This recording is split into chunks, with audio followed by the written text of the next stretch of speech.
हाँ जी। Hello and welcome to all my dear students. क्या हाल चाल है आप लोगों के, कैसे हैं आप सब लोग। उम्मीद करता हूं आप सब लोग बहुत ही बढ़िया होंगे। सब लोगों का वेलकम लक्ष्य जेई 2026 बैच में। और हम लोग आज से स्टार्ट करने जा रहे हैं इनऑर्गेनिक केमिस्ट्री इस बैच में।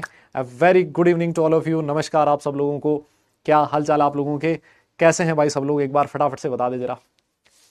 गुड इवनिंग, गुड इवनिंग, नमस्कार आप सब लोगों को, गुड इवनिंग। कैसे कैसे हैं सारे लोग, कैसे हैं। हाँ जी, good evening, good evening, good evening, नमस्कार नमस्कार नमस्कार। सब बढ़िया हो, एकदम जोरदार जबरदस्त। और पढ़ाई लिखाई मेरे हिसाब से आप लोगों की बढ़िया चल रही होगी। यस, मस्त एकदम। सबकी पढ़ाई चल रही है बढ़िया ढंग से। हाँ जी।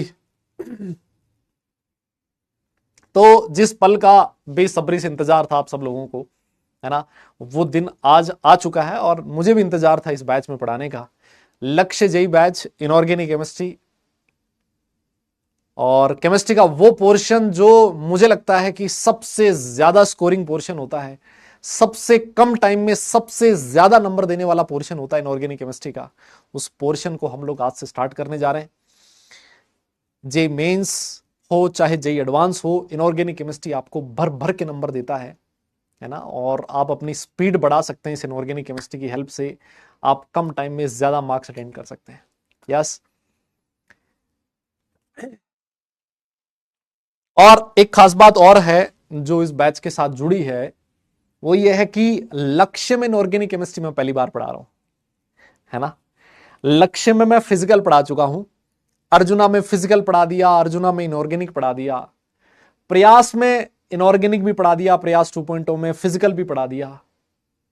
लक्ष्य में इनऑर्गेनिक पहली बार पढ़ा रहा हूं। तो मेरे लिए भी ऐसे मानिए कि ये जो बैच है ये अपने आप में मतलब एक नया लर्निंग होगा, है ना, कि क्लास 12th का बच्चा इनऑर्गेनिक केमिस्ट्री किस तरीके से रिएक्ट करता है, किस तरीके से पढ़ता है ना। तो मेरे लिए भी ये पहली बार हो गया, है ना। तो ये भी खास है ना, अपने आप में।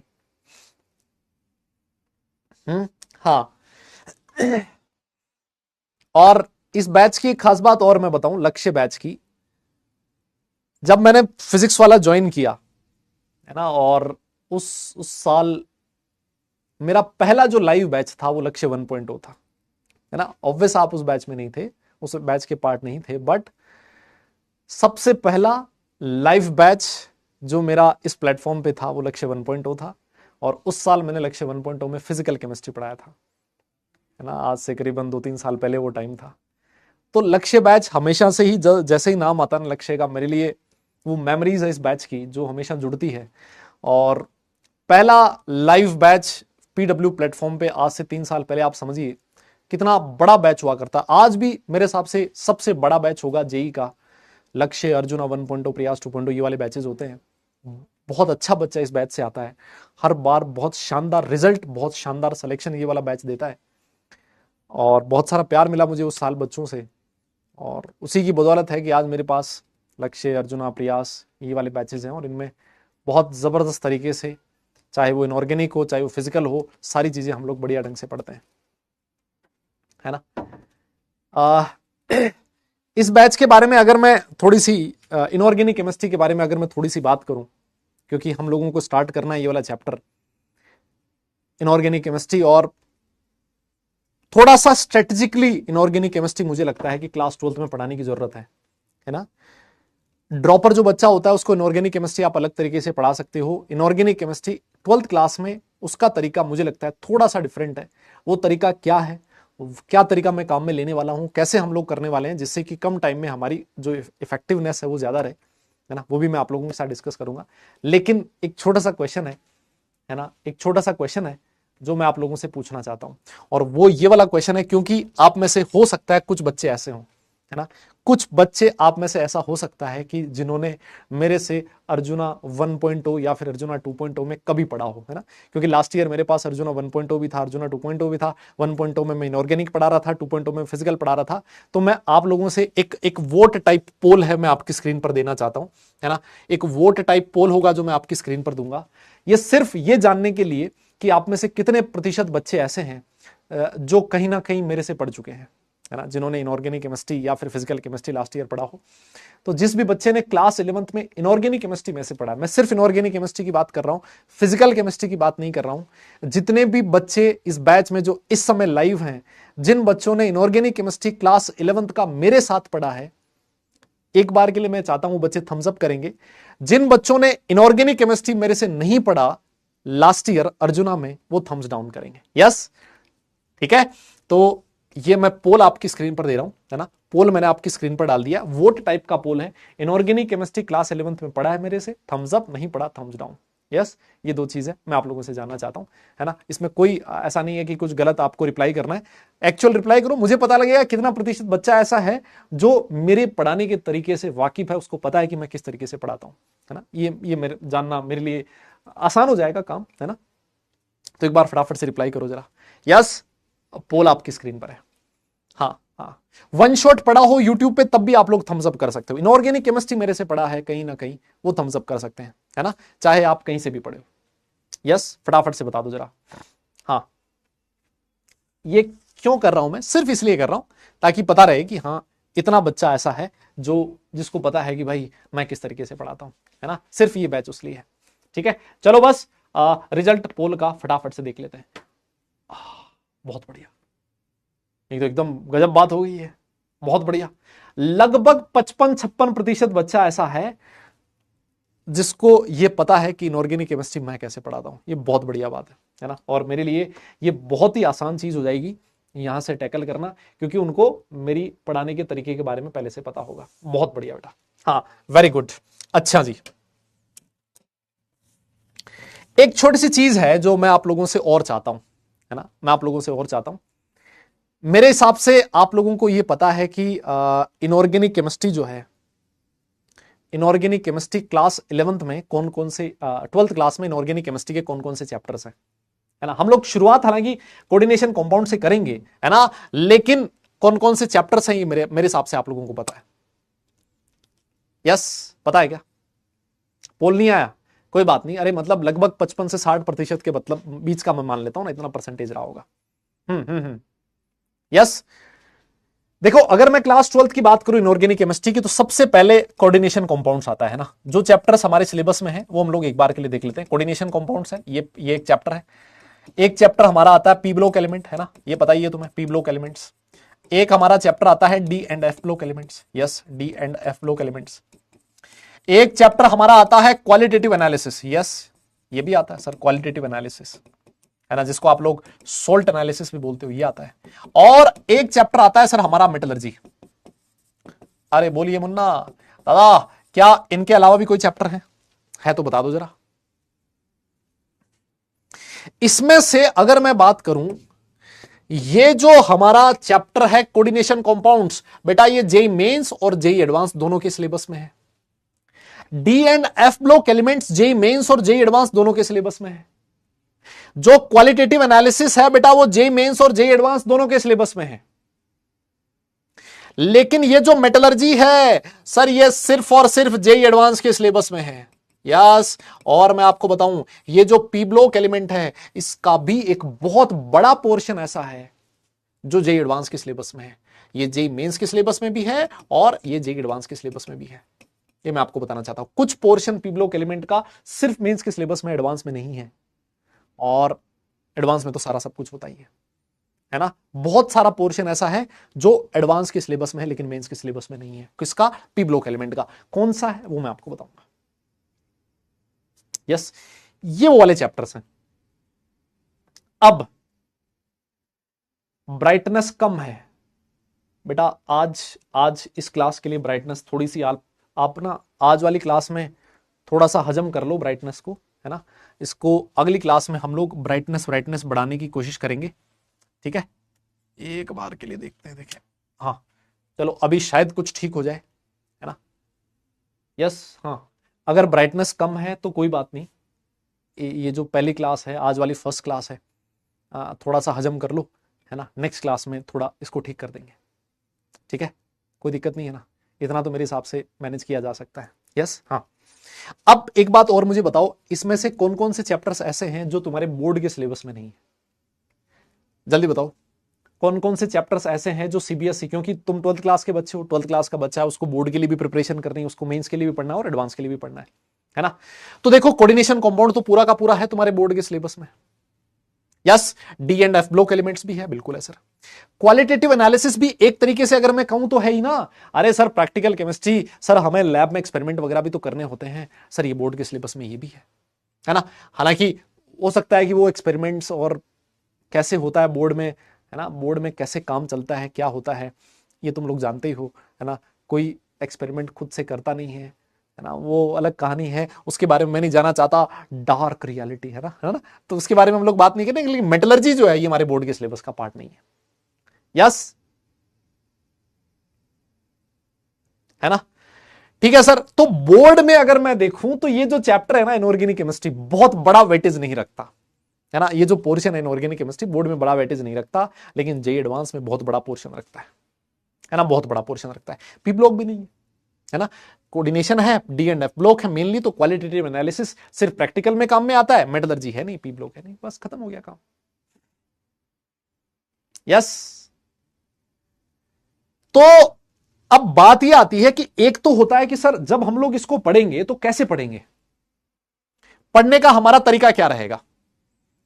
नहीं मतलब तुम्हारे भी तो यही होता होगा ना बोर्ड में यार, मतलब ये जो भाई क्वालिटेटिव एनालिसिस है ना, हमारे टाइम पे बोर्ड में क्या होता था मैं आपको बताऊं, और तुम्हारे टाइम पे भी यही होता है अभी ना, क्या होता है,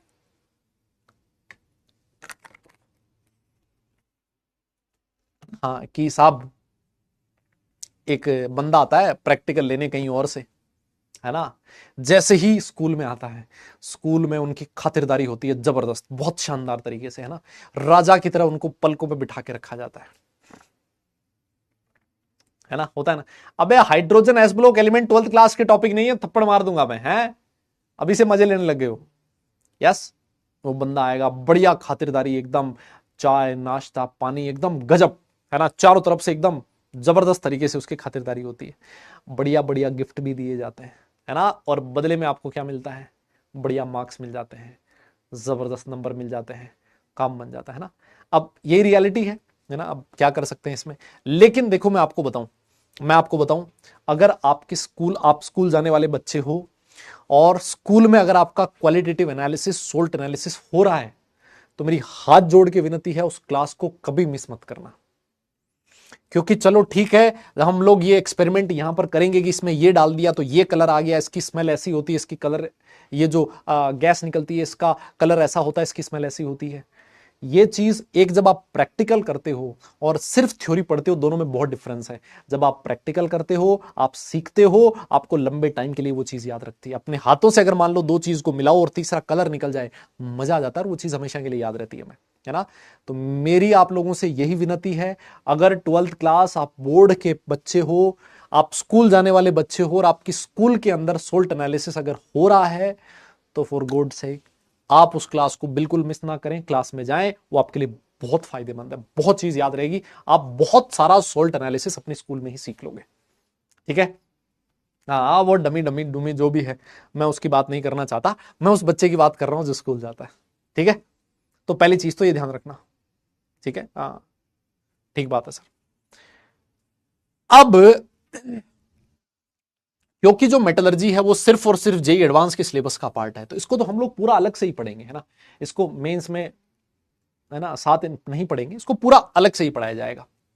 ये जो पी ब्लॉक एलिमेंट है, देखो जो मैंने सोचा है, मैं आप लोगों से थोड़ा सा और जानना चाहता हूं, जो मैंने सोचा है पी ब्लॉक एलिमेंट में, क्योंकि अभी महीना चल रहा है सितंबर, है ना, और सितंबर लगभग 8-10 तारीख लगभग हो चुकी है, 1/3 सितंबर हो चुका है, अक्टूबर में आपकी छुट्टी आ जाएंगी, दिवाली वाली भी आएगी, है ना। फिर उसके बाद आपके प्री बोर्ड और बहुत सारी चीजें साइमल्टेनियसली होती है। तो जो मैंने सोचा, और जब मैं प्रयास में भी पढ़ाता हूं, प्रयास में भी मैंने इसी तरीके से पढ़ाया, और जो चीज मैंने ऑब्जर्व करी है वो ये है कि जब बच्चे को ये बोला जाता है कि ये जो टॉपिक है ये मेंस में नहीं है, ये सिर्फ और सिर्फ एडवांस के सिलेबस में है, तो मैंने देखा है क्लास में जो स्ट्रेंथ होती है बच्चों की वो ड्रास्टिकली डिक्रीज कर जाती है।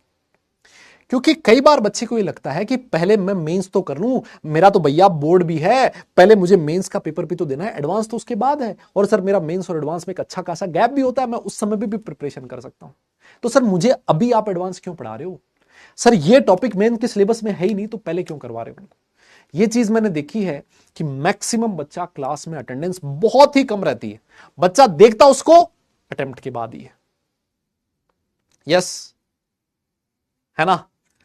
तो मेरा जो सोच है, जो मेरा मानना है वो ये है कि कोऑर्डिनेशन जो कंपाउंड्स हैं, इसको जब मैं पढ़ाऊंगा तो मेंस और एडवांस में कोई डिफरेंशिएट करके नहीं पढ़ाऊंगा। मैं आपको पूरा कोऑर्डिनेशन कंपाउंड पढ़ाऊंगा, चाहे उसमें मेंस हो चाहे उसमें एडवांस हो, सब कुछ, कोई डिफरेंशिएशन नहीं होगा, आपको पता ही नहीं लगेगा कि मेंस में है या एडवांस में, सब कुछ पढ़ेंगे। यस, यहां पर कोई दिक्कत नहीं है। पी ब्लॉक एलिमेंट जब मैं आपको पढ़ाऊंगा तो मैं आपको पूरा डिफरेंशिएट करते हुए पढ़ाऊंगा कि ये मेंस के सिलेबस में है, पहले मैं मेंस का सिलेबस पूरा कवर करूंगा।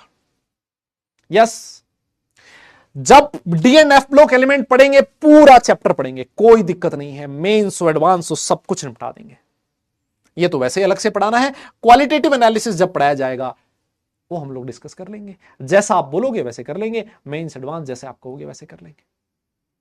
यस, इससे फायदा क्या है? इससे फायदा यह है कि मेंस के लिए हमारा सिलेबस जल्दी कवर हो जाएगा। एक टाइम पे मैं आके ये बोल दूंगा कि भैया ये लो, मेरी तरफ से पूरा मेंस का सिलेबस खत्म हो चुका है, और उसमें एडवांस भी आ चुका होगा, कोऑर्डिनेशन कंपाउंड का एडवांस आ चुका होगा, डी एंड एफ ब्लॉक का एडवांस आ चुका होगा। कुछ टॉपिक्स ऐसे बचेंगे जो सिर्फ और सिर्फ एडवांस के सिलेबस में है, जैसे मान लो पी ब्लॉक का कुछ पोर्शन, मेटलर्जी का कुछ पोर्शन। अब कई बच्चा ऐसा होगा जिसको एडवांस के लिए तैयारी करनी नहीं, वो सिर्फ और सिर्फ मेंस के लिए पढ़ रहा है। जब वो सिर्फ और सिर्फ मेंस के लिए पढ़ रहा है तो उन टॉपिक्स को अभी के लिए छोड़ सकता है। एक बच्चा जो कहता है कि नहीं सर मैं तो एडवांस भी पढ़ रहा हूं, मुझे तो एडवांस के लिए प्रिपरेशन करनी है, तो कोई बात नहीं, फिर उसके बाद आपको एडवांस का टॉपिक पढ़ा दिया जाएगा। मेरे हिसाब से ये वाली चीज ज्यादा सही है। आपको क्या लगता है? हाँ, आप बताओ जरा, जल्दी बताओ। मेरे हिसाब से मुझे तो ये चीज ज्यादा सही लगती है।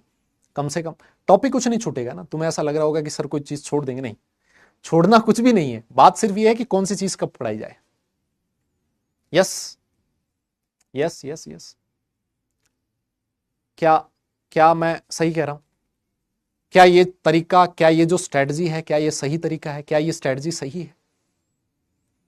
लेकिन मैं इस बात की गारंटी दे सकता हूं कि जब आप मेंस की एग्जाम में बैठो चाहे एडवांस के एग्जाम में बैठो, आपके जो क्वेश्चंस होंगे, जो उस पेपर में होंगे, सारे देखे हुए क्वेश्चंस होंगे, आपको पता होंगे कि ये चीज मुझे सर ने पढ़ाई है, ये चीज मुझे यहां लिखवाई गई है।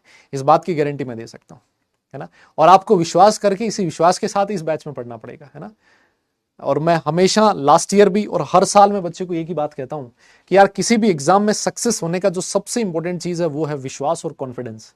बच्चे को सबसे पहले खुद पे कॉन्फिडेंस रहे कि हाँ मैं इस एग्जाम के लिए बना हूं, मैं इस एग्जाम को क्रैक कर सकता हूं, मैं उस एग्जाम के लिए जो भी मेहनत चाहिए वो एग्जाम में सारी मेहनत करने को तैयार हूं। और दूसरा, बिलीफ, विश्वास होना जरूरी है। खुद पे विश्वास सबसे पहली चीज। दूसरा, टीचर जो आपको यहाँ पढ़ा रहा है उसके ऊपर विश्वास और हो, है ना, कि यार ये टीचर है, ये मेरी नैया पार लगा देगा। आप लोगों ने सोच लिया है कि मुझे फिजिकल केमिस्ट्री या इनऑर्गेनिक केमिस्ट्री या फिजिक्स या मैथ्स इस टीचर से पढ़नी है क्योंकि इस टीचर के साथ मेरी फ्रीक्वेंसी सेट होती है, उस टीचर से आप लोग पढ़ें। बार बार जंप ना करें, दो चीज यहां से पढ़ के आए, दो चीज यहां से सीख के आए, वो उसका कोई फायदा नहीं होता। मैं आपको बताऊं, आप सिर्फ अपना टाइम वेस्ट कर रहे होते हो। आपको लगता है कि यहां से मुझे ज्यादा समझ में आएगा, यहां से ज्यादा आएगा, वो अच्छा है वो बुरा है, ऐसा कुछ भी नहीं है ना। जिससे आपकी रेजोनेंस सेट हो जाए, जिससे आपकी फ्रीक्वेंसी सेट हो जाए, उस पर विश्वास करके आप साल भर उसके साथ बने रहिए। आप जितने भी टॉपर स्टूडेंट्स हैं, है ना, जिनकी एआईआर बहुत अच्छी आती है, उनसे आप कभी भी पूछिएगा, वो ऐसे फ्रीक्वेंट ऐसे नहीं भागते कि दो टॉपिक यहां से, दो टॉपिक यहां से, दो यहां से, दो यहां से, नहीं, है ना। पूरा साल भर एक ही टीचर से उनकी पढ़ाई होती है और वहां से उनको रिजल्ट निकाल के आता है। और मैं कम से कम इतना विश्वास में आपको दिला सकता हूं कि सारी चीज आपको यहाँ नोट्स में लिखाई जाएगी, सारी चीज यहाँ समझाई जाएगी। और क्योंकि आप में से बहुत सारा बच्चा, मोर देन 50% बच्चा मेरे से पहले पढ़ चुका है, उसको पता है कि मैं सिर्फ बात ही नहीं करता, जो चीज मैं बोलता हूं वो क्लास में करवाता हूं।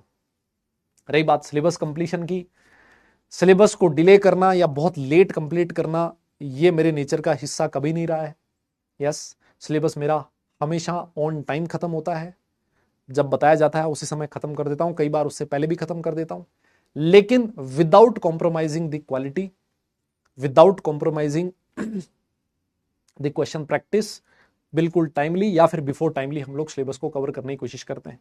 लेकिन सिलेबस कंप्लीशन हो, अपनी क्लास का माहौल हो, क्लास का एनवायरनमेंट हो, ये सिर्फ और सिर्फ मेरे अकॉर्डिंग नहीं चलता, क्योंकि मैं तो हूं अकेला और आप मेरे सामने बैठने वाले हो लाखों बच्चे। तो इस क्लास में कितना इफेक्टिवली हम लोग पढ़ेंगे, कितना इफेक्टिवली टाइम को यूटिलाइज करेंगे, ये सिर्फ मेरे ऊपर डिपेंड नहीं करता, मेरे साथ साथ और मेरे से ज्यादा डिपेंडेंसी होती है आप लोगों की। और क्योंकि आप 12th क्लास के बच्चे हो, आपसे एक्सपेक्टेशन रहेगी मेरी, और हमेशा 12th क्लास के बच्चे से एक्सपेक्ट किया जाता है कि वो मैच्योर बंदा होगा, वो एक एग्जाम के लिए प्रिपेयर कर रहा है, अपना टाइम दे रहा है, अपने एफर्ट्स दे रहा है। तो फालतू की स्पैम करना, किसी के साथ अनसेंट बात करना, किसी को गाली गलौज करना, ये सारी चीज आप लोग नहीं करोगे। और ये टाइम वो वाला टाइम आ चुका है अब, जब करो या मरो की स्थिति हो चुकी है, अब नहीं तो कभी नहीं। ये वो टाइम होता है जब तक एक सिंसियर बच्चा लास्ट तक बना रहता है, और एक ऐसा बच्चा जिसको नहीं मतलब है पढ़ाई से, वो वैसे ही क्लास से हट जाता है, धीरे धीरे धीरे धीरे वो भाग जाता है क्लास से, है ना। और इस समय तक मुझे ऐसी उम्मीद है कि इस क्लास में, इस बैच में सिर्फ वही बच्चा बचा है जिसका गोल इस एग्जाम में अच्छे मार्क्स अटेंड करना है और एक अच्छी कॉलेज में पहुंचना है, अपना, अपने घर वालों का, फैमिली का सपना है वो पूरा करना है। यस, तो मेरी तरफ से आपको कभी भी क्लास में ये कंप्लेंट नहीं आने दी जाएगी कि यार क्लास में टाइम वेस्ट हो रहा है, क्लास में पढ़ाई नहीं हो रही। ऐसा मेरी क्लास के साथ नहीं होता है। जनरली हम लोग मैक्सिमम जो टाइम होता है क्लास का सिर्फ और सिर्फ पढ़ाई को डेडिकेट करते हैं। क्योंकि आज ये अपनी पहली क्लास है तो इस वजह से थोड़ी बहुत मैं आपसे बात कर रहा हूँ।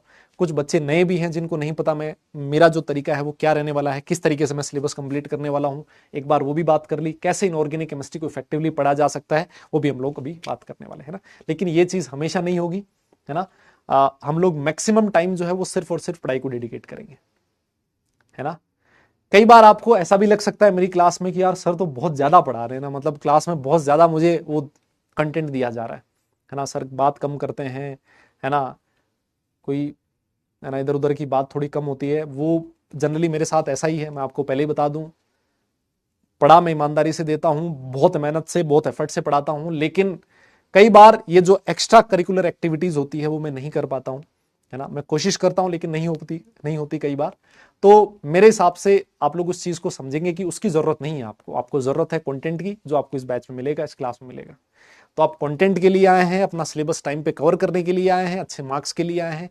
सो आपको निराशा नहीं होगी इस बैच में, है ना। लेकिन इसके साथ साथ अगर आप मसाले के लिए आए हैं, है ना, कुछ बहुत ज्यादा मतलब अलग चीजों के लिए आए हैं, शेरो शायरी के लिए आए हैं, नाच गाने के लिए आए हैं, तो उसमें हो सकता है कि आपको थोड़ा सा मैं निराश करूं, क्योंकि ये चीज शायद आपको ना मिले। यस, लेकिन पढ़ाई की अगर जहां तक बात है उसमें मेरा एफर्ट आपको दिखेगा कि हाँ यार बंदा सिंसियर है, क्लास में आता है, सिर्फ पढ़ाता है और चला जाता है ना। कोई फालतू की बात नहीं, थोड़ी बहुत कभी इधर अपनी आपस की बात होगी वो कर ही लेंगे, है ना, उसमें कोई दिक्कत नहीं है। यस, डन है। लेकिन जैसा मैंने आपसे कहा ना, इस बैच को अच्छा चलाने के लिए, क्योंकि केमिस्ट्री का सबसे लास्ट पोर्शन हम लोग कर रहे हैं, फिजिकल हमारा हो चुका है, ऑर्गेनिक हमारा हो चुका है, इनऑर्गेनिक सबसे लास्ट पोर्शन है, ये हम लोग कर रहे हैं। सिलेबस टाइम पे खत्म करना ये हमारी फर्स्ट प्रायोरिटी है, जिससे कि हमारा रिवीजन के लिए में खूब सारा टाइम मिले, बढ़िया 2-3 बार रिवाइज करें, और जो फर्स्ट अटेम्प्ट है उसे में साला धमा चौकड़ी मचा दें। और फर्स्ट अटेम्प्ट में सब सारी दुनिया तैयार नहीं है, हम तैयार रहें और उसमें बढ़िया मार्क्स ला दें। काम ही खत्म। सेकंड अटेम्प्ट तक एडवांस के लिए बढ़िया तैयारी करेंगे और एडवांस के लिए खूब सारा टाइम मिल जाएगा हमें ना। हमारा टारगेट होना है, हमें टारगेट करनी है फर्स्ट अटेम्प्ट के लिए। आप सेकंड अटेम्प्ट का मत सोचो अपने दिमाग में, आप ये सोचो कि फर्स्ट अटेम्प्ट तक दुनिया तैयार नहीं है बेटा। बहुत कम लोग होंगे जो सिलेबस अपना कवर करेंगे, बढ़िया ढंग से पढ़ाई करेंगे, बहुत कम बच्चे होंगे। तो कम एफर्ट में आप बहुत अच्छा परसेंटाइल कर सकते हो। सेकंड अटेम्प्ट तक तो सारी दुनिया तैयार होगी, सब हथियार तलवारें लेके एकदम खड़े होंगे कि आने दो सेकंड अटेम्प्ट, मार काट मचा देंगे साला, है ना। उस समय तक तो सारी दुनिया तैयार है। तो उस समय आपको अच्छा स्कोर करने के लिए ज्यादा मार्क्स की जरूरत पड़ेगी। फर्स्ट अटेम्प्ट में अच्छा स्कोर करने के लिए कम मार्क्स की जरूरत है ना। तो फर्स्ट अटेम्प्ट के लिए तैयारी करें, हमारा टारगेट यही है ना। और सिलेबस टाइम पे कवर करना, ये सारी चीज हमारी फर्स्ट प्रायोरिटी होनी चाहिए। और उसमें मुझे आपका साथ चाहिए, जो मैं आप लोगों से एक्सपेक्ट कर रहा हूं मुझे मिलेगा। ठीक है, बहुत बढ़िया। अब एक चीज मैं आपको और बताऊं कि इनऑर्गेनिक केमिस्ट्री को कैसे पढ़ना है ना, इनऑर्गेनिक केमिस्ट्री कैसे इफेक्टिवली पढ़ी जा सकती है। देखिए, इनऑर्गेनिक केमिस्ट्री में न्यूमेरिकल्स तो कोई फिजिकल केमिस्ट्री की तरह है नहीं। इनऑर्गेनिक केमिस्ट्री आपका सबसे कम टाइम लेगी डीपीपी सॉल्व करने में, सबसे कम टाइम लेगी पीवाईक्यूज करने में, सबसे कम टाइम लेगी मॉड्यूल सॉल्व करने में, सबसे कम टाइम लेगी रिवीजन करने में। लेकिन इनऑर्गेनिक केमिस्ट्री आपसे सिर्फ एक चीज चाहती है, वो है मल्टीपल रिवीजन। आज से कसम खा लो, और कसम मेरी मत खाना, कि जब भी मैं नेक्स्ट क्लास में आऊंगा इनऑर्गेनिक केमिस्ट्री की, उससे पहले मैं पिछली क्लास का रिवाइज करके आऊंगा। चाहे कुछ भी हो जाए, चाहे मुझे कितना भी टाइम मिले, कम से कम मैं नोट्स तो जरूर रिवाइज करके आऊंगा, चाहे कुछ भी हो जाए, है ना। भले ही मुझे कहीं जाना पड़ गया, मैं पीवाईक्यू सॉल्व नहीं कर पाया, मैं मॉड्यूल सॉल्व नहीं कर पाया, मैं डीपीपी सॉल्व नहीं कर पाया, लेकिन मैं पिछली क्लास में जो मुझे पढ़ाया है वो एक बार 100%, चाहे कुछ भी हो जाए, उसको बढ़िया रिवाइज करके आऊंगा। ये सबसे पहला प्रॉमिस है जो आप लोगों को करना पड़ेगा, क्योंकि अगर ये नहीं करके आओगे तो मैं आपकी ज्यादा हेल्प नहीं कर पाऊंगा। टॉपिक्स ऐसे हैं कि एक भी टॉपिक बीच में मिस हुआ तो नेक्स्ट टॉपिक नहीं समझ में आएगा, नेक्स्ट नहीं समझ में आया तो उससे नेक्स्ट समझ में नहीं आएगा, और पूरा चैप्टर हमारा कॉन्फिडेंटली तैयार नहीं होगा, कॉन्फिडेंस नहीं आएगा उस चैप्टर में, है ना। और फिर तुम्हें लगेगा कि टीचर ने कहीं पर कमी रखी है या मैंने ही कुछ कमी रखी है ना। वो आपको खुद पे से एकदम से विश्वास सा नहीं होगा, आपको ये नहीं लगेगा कि साला इनऑर्गेनिक केमिस्ट्री में कोई भी क्वेश्चन आ जाए मैं धड़ाम से करके आ जाऊंगा। ये विश्वास तब आएगा जब आप रेगुलर पढ़ाई करोगे, रेगुलर क्वेश्चंस की प्रैक्टिस करोगे, ठीक है। तो ये काम आपको बढ़िया ढंग से करके आना है। दूसरी चीज, जो हम लोग कोऑर्डिनेशन कंपाउंड्स आज स्टार्ट करने वाले हैं, ऐसी कौन सी चीज है जो मैं आप लोगों से चाहता हूं कि आप लोग ये पढ़ें। देखो, मेनली इस कोऑर्डिनेशन कंपाउंड जो चैप्टर है ना, उसमें मेनली जो पोर्शन काम में आएगा वो ऐसे मान लो थोड़ा बहुत पीरियोडिक क्लासिफिकेशन, है ना, जो आप लोगों ने क्लास 11th में पढ़ा है, ठीक है बेटा, पीरियोडिक क्लासिफिकेशन, और सर थोड़ा बहुत, अरे सर थोड़ा बहुत केमिकल बॉन्डिंग भी तो काम में आएगा सर। हाँ जी, ये दो टॉपिक्स हैं जो आपके काम में आने वाले हैं इस चैप्टर में, ठीक है। ये दो चैप्टर काम में आएंगे, यस। अब क्योंकि मैं देख रहा हूं कि आप में से बहुत सारे बालक बालिकाएं ऐसे हैं जो यहां लिख रहे हैं साहब 11 तो हमारा वेस्ट है सर, हमने तो कुछ नहीं पढ़ा। देखो यार, आपका 11th वेस्ट है, आपने कुछ भी नहीं पढ़ा, तो मैं आप लोगों से क्षमा चाहता हूं। मैं पूरा क्लास 11th वापस आपको नहीं पढ़ा पाऊंगा इस बैच में, है ना। आप ये एक्सपेक्ट करें कि मैं पीरियोडिक क्लासिफिकेशन पढ़ा दूंगा या केमिकल बॉन्डिंग पढ़ा दूंगा, मैं नहीं पढ़ा पाऊंगा, है ना। तो सर हम क्या कर सकते हैं, इन चैप्टर को हम लोग कहां से पढ़ सकते हैं, क्योंकि सर हमारे पास पूरा सिलेबस कवर करने का टाइम भी नहीं है। हम सर ये दोनों चैप्टर पूरा पूरा तो पढ़ नहीं सकते वापस से, क्योंकि इतना टाइम ही नहीं है। तो सर क्या करें, एक चीज समझ लो, आप एक काम करना, लास्ट ईयर का मंजिल है ना, लास्ट ईयर का जो मंजिल, लास्ट ईयर मतलब इसी साल का मान लो 2025 का जो मंजिल है, इस बार जो पेपर दिया बच्चों ने, मंजिल सीरीज में मैंने इनऑर्गेनिक केमिस्ट्री पढ़ा रखी है, यस। और ये जो दोनों चैप्टर है, ये जो दोनों चैप्टर है आपके केमिकल बॉन्डिंग और पीरियोडिक क्लासिफिकेशन, ये मेरे हिसाब से 11 से 13 घंटे के लेक्चर्स हैं, अगर आप 1x की स्पीड में देखते हो तो, है ना। कितने घंटे के, 11 से 13 घंटे के लगभग, इतना 11 से 13 14 इतने लगभग ये दोनों चैप्टर मिला के हैं। तो अगर आप लोग थोड़ी सी मेहनत कर लो, थोड़ी सी मेहनत, ज्यादा नहीं, थोड़ी सी मेहनत, अगर आप इसको 2x में देखोगे ना भाई, अगर आप इसको 2x में देखोगे तो 6 to 7 आवर्स लेगा ये, बस 6 to 7 आवर्स पूरा, और वो भी तब जब पूरा पढ़ोगे। 2x में देखोगे 6 से 7 घंटे में दोनों चैप्टर बढ़िया ढंग से रिवाइज हो जाएंगे, और मेरी गारंटी है उतना ही तुम्हें चाहिए होगा, वो मोर देन सफिशिएंट होगा, मोर देन सफिशिएंट। सिर्फ 6 से 7 घंटे देने हैं। मुझे एक बात बताओ, क्या आप ये 6 से 7 घंटे दे पाओगे क्या? इनऑर्गेनिक केमिस्ट्री को बहुत जबरदस्त करने के लिए अगर कोई 6 से 7 घंटे आपसे मांग रहा है तो क्या आप दे पाओगे क्या? क्या लगता है? यस, जल्दी बताओ, क्या लगता है आपको? नहीं, पी ब्लॉक का इतना जरूरत नहीं है, पी ब्लॉक का इतना जरूरत नहीं है।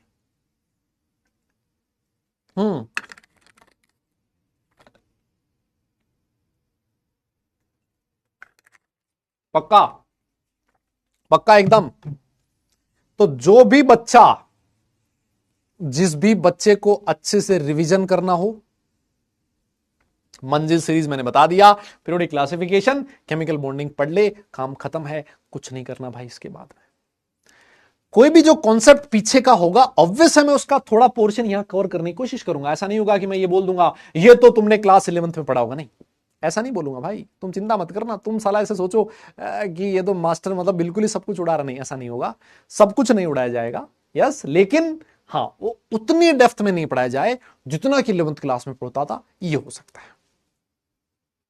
ठीक है, तो बेटा थोड़ा सा 6 से 7 घंटे आप निकालिएगा और इसको अगले इसी वीक में कवर करने की कोशिश कीजिए, है ना, इसी वीक में, है ना, दिस वीक, है ना, दिस वीक, इसी वीक में ये दोनों चैप्टर 6 से 7 घंटे निकाल के रिवाइज कर लीजिएगा, तो आपको मजा आ जाएगा एकदम। क्योंकि अभी तो हमारी इनऑर्गेनिक केमिस्ट्री की शुरुआत रहेगी, शुरू के तो 2-3 चैप्टर आपके जो लेक्चर्स हैं उसमें कुछ बहुत ज्यादा चीजें नहीं पढ़ेंगे हम लोग, है ना, तो वो आप लोग एक बार के लिए देख लेना, ठीक है, पक्का। क्या क्या पढ़ने वाले हैं आज कोऑर्डिनेशन कंपाउंड्स में? सबसे पहले हम लोग बात करेंगे एडिशन कंपाउंड्स और कौन कौन सी टर्म्स हैं जो इस कोऑर्डिनेशन कंपाउंड्स में यूज होती हैं, और अगर हमारे पास टाइम रहा तो हम लोग क्लासिफिकेशन ऑफ लिगेंड्स के बारे में पढ़ेंगे। लेकिन मुझे लगता है कि आज हम यही 2 पोर्शन कर पाएंगे ना, इसमें अगर टाइम रहा तो कर लेंगे, टाइम नहीं रहा तो ये 2 पोर्शन तो हमें कंप्लीट करने ही है, ठीक है। मेरे हिसाब से आपके जितने भी क्वेश्चंस हैं, जितने भी डाउट्स हैं, मैं उन डाउट्स को सॉल्व कर पाया। हाँ, नोट्स का क्या करना, हाँ ये क्वेश्चन आजकल बड़ा फेमस हो रहा है, सर नोट्स बनाने हैं कि नहीं बनाने। मैं तो ये कहूंगा वो मूर्ख होगा जो क्लास नोट्स नहीं बनाएगा। आप जेई जैसे एग्जाम के लिए प्रिपरेशन कर रहे हो, आप इनऑर्गेनिक केमिस्ट्री जैसा टॉपिक पढ़ रहे हो और आपको लगता है कि बिना नोट्स पढ़ाए काम हो जाएगा, तो मैं आपको बताऊं आपसे मूर्ख, आपसे ज्यादा मूर्ख और कोई नहीं है, ठीक है। आगे पीछे की मैं बात नहीं करूंगा, जितनी बात मुझे समझानी थी मेरे हिसाब से एक लाइन में बात आपको समझ आ चुकी है, इसके पीछे आगे मैं बात नहीं करूंगा। उसने वो कहा, इसने ये कहा, ऐसा कहा, वैसा कहा, मैं इन सारी चीजों से दूर रहना चाहता हूं, ठीक है। मेरा अपना ये मानना है, हालांकि मैं ये चीज आप पे थोप नहीं रहा हूं, है ना, मेरा अपना मानना ये है कि इनऑर्गेनिक केमिस्ट्री में नोट्स नहीं बनाना, ये मुझे लगता है कि एक बहुत बड़े गुनाह जैसा है। और ये बात मैं क्यों कहता हूं, है ना, ये बात मैं क्यों कहता हूं, ये बात मैं क्यों कह रहा हूं।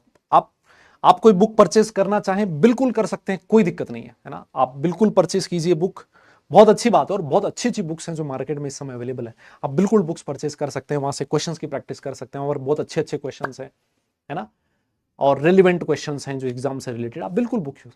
लेकिन नोट्स की जगह कभी भी कोई भी बुक नहीं ले सकती, मेरा अपना पर्सनल मानना ये है ना। और ये चीज मैं आज बोल रहा हूं, आज से 10 साल पहले भी मैं यही बात बोलता था, आज से 10 साल बाद भी मैं ये चीज बोलूंगा। ये चीज मैं क्यों बोल रहा हूं, मैं इसलिए बोल रहा हूं, आप एक चीज बताइए मुझे, अगर मैं आपको कोई चीज कुछ बोलने के लिए कहूं तो इंसान कुछ भी बिना सोचे समझे कुछ भी बोल सकता है ना, बोलने के लिए कुछ सोचने समझने की जरूरत नहीं होती, है ना।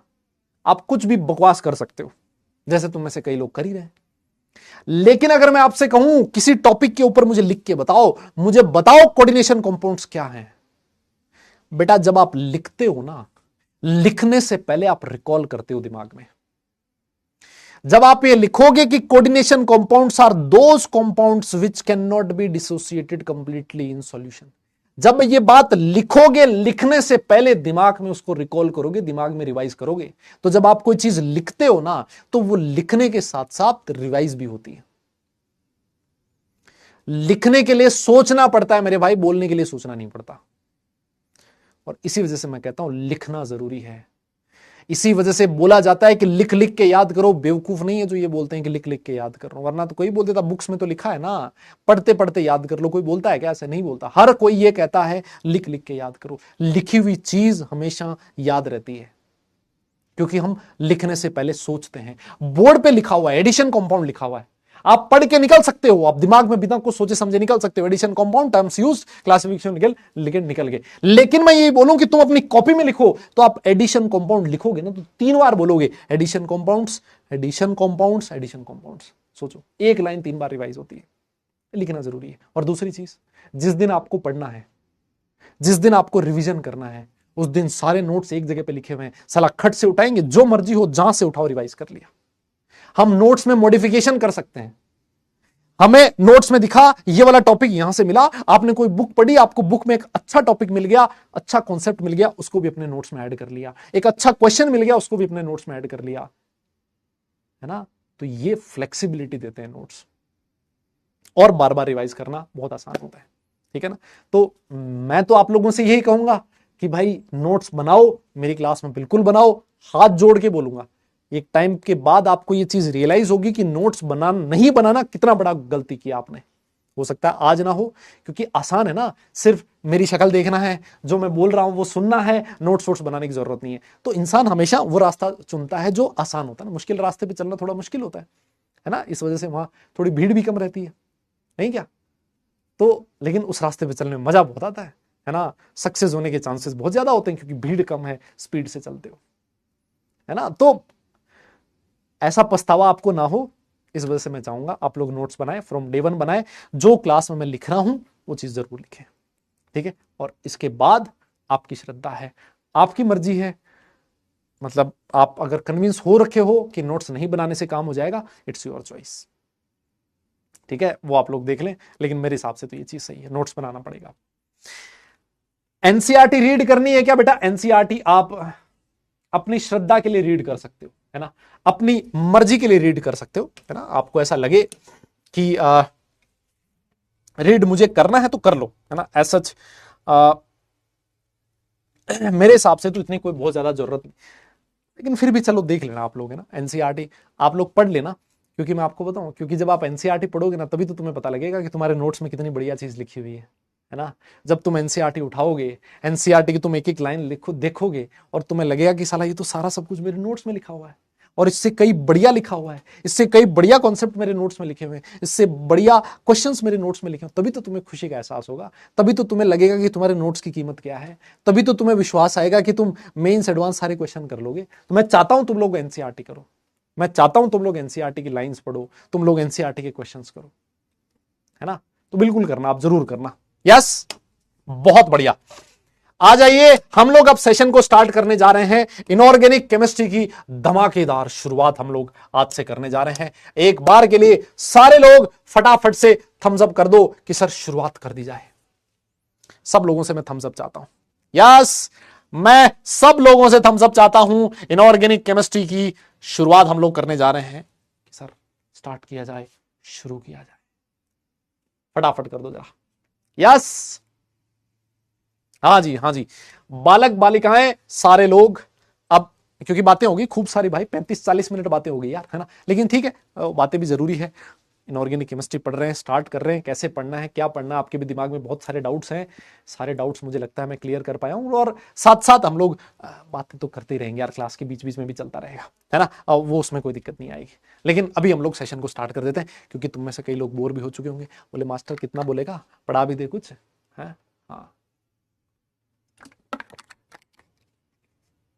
चलो भाई, आज की तीसरी क्लास है मेरी, है ना, थर्ड क्लास। तो आइए आइए आइए सर, सबसे पहला क्वेश्चन और सबसे पहली चीज जो हम लोग बात करने वाले हैं वो है एडिशन कंपाउंड्स के बारे में, है ना। क्या किसकी बात करेंगे? एडिशन कंपाउंड्स के बारे में। छोटी सी डेफिनेशन होती है एडिशन कंपाउंड्स की, और दुनिया इसको कुछ जगह पर इसके बारे में मॉलिक्यूलर कंपाउंड्स भी लिखा होता है ना। क्या लिखा होता है? मॉलिक्यूलर कंपाउंड्स भी लिखा होता है। क्या होते हैं एडिशन कंपाउंड्स, क्या होते हैं मॉलिक्यूलर कंपाउंड्स? सुनिएगा मेरी बात, है ना। डेफिनेशन तो चलो ठीक है आपके सामने लिखिए, लेकिन एक एग्जांपल मैं आपको देना चाहता हूं। मान लीजिए आपके पास 3 सब्सटेंस है ना। आपने केसीएल का नाम सुना है, पोटेशियम क्लोराइड होता है ना। और आपने इसमें साथ में ऐड कर दिया मैग्नीशियम क्लोराइड, और साथ में ऐड कर दिया वाटर, है ना। ये 3 चीजें ली, और इन तीनों चीजों को क्या कर दिया? ठंडा कर दिया आपने। क्या कर दिया? ठंडा कर दिया, कूल कर दिया। सर मेरे पास KCl है, MgCl2 है, वाटर है, और ये तीनों अपने आप में स्टेबल कंपाउंड्स है। KCl स्टेबल है, MgCl2 स्टेबल है, और वाटर स्टेबल है। और देखिए इसका 1 मोल इसके 1 मोल इसके 6 मोल के साथ रिएक्ट कर रहा है, एक फिक्स स्टोइचियोमेट्री में आपस में रिएक्ट कर रहे हैं। क्या बनेगा? जैसे ही मैंने इसको ठंडा किया, सर बन गया KCl.MgCl2.6H2O। दुनिया इसको कार्नेलाइट के नाम से जानती है। किस नाम से जानती है बेटा? कार्नेलाइट के नाम से जानती है। और ये जो कंपाउंड्स बना है, इस कंपाउंड को नाम दिया जाता है एडिशन कंपाउंड या फिर मॉलिक्यूलर कंपाउंड, या फिर इसको अडक्ट भी बोला जाता है। कई जगह पर इसको पता है क्या बोला था? अडक्ट, अडक्ट, है ना। अरे अलग अलग लोगों के अलग अलग चोचले हैं भाई, तुम पूछो मत। अडक्ट भी इसको कुछ लोग कहते हैं। जब जब दो या दो से ज्यादा स्टेबल कंपाउंड्स आपस में एक फिक्स स्टोशियोमेट्री में रिएक्ट करें। देखो फिक्स स्टोशियोमेट्री, स्टोशियोमेट्री आप लोग समझते हो, फिक्स प्रोपोर्शन में रिएक्ट करें कि भाई इसका 1 मोल, इसके 1 मोल, इसके 6 मोल के साथ रिएक्ट करेगा।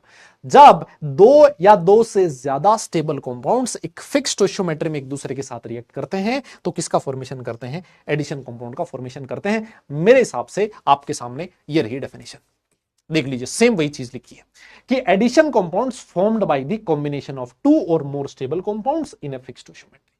इनको आप एडिशन कंपाउंड बोल दो, मॉलिक्यूलर कंपाउंड बोल दो, या फिर अडक्ट बोल दो, आपकी श्रद्धा है, आपकी मर्जी है। सर क्या ये लिखना है क्या? नहीं बेटा, ये लिखना नहीं है ना, इसको घूरना है। घूरो इसको, ये कुछ बोलेगा आपसे थोड़ी देर में, आपके कान में आके कुछ बोलेगा ये, और तब तक घूरते रहना जब तक ये बोल ना दे।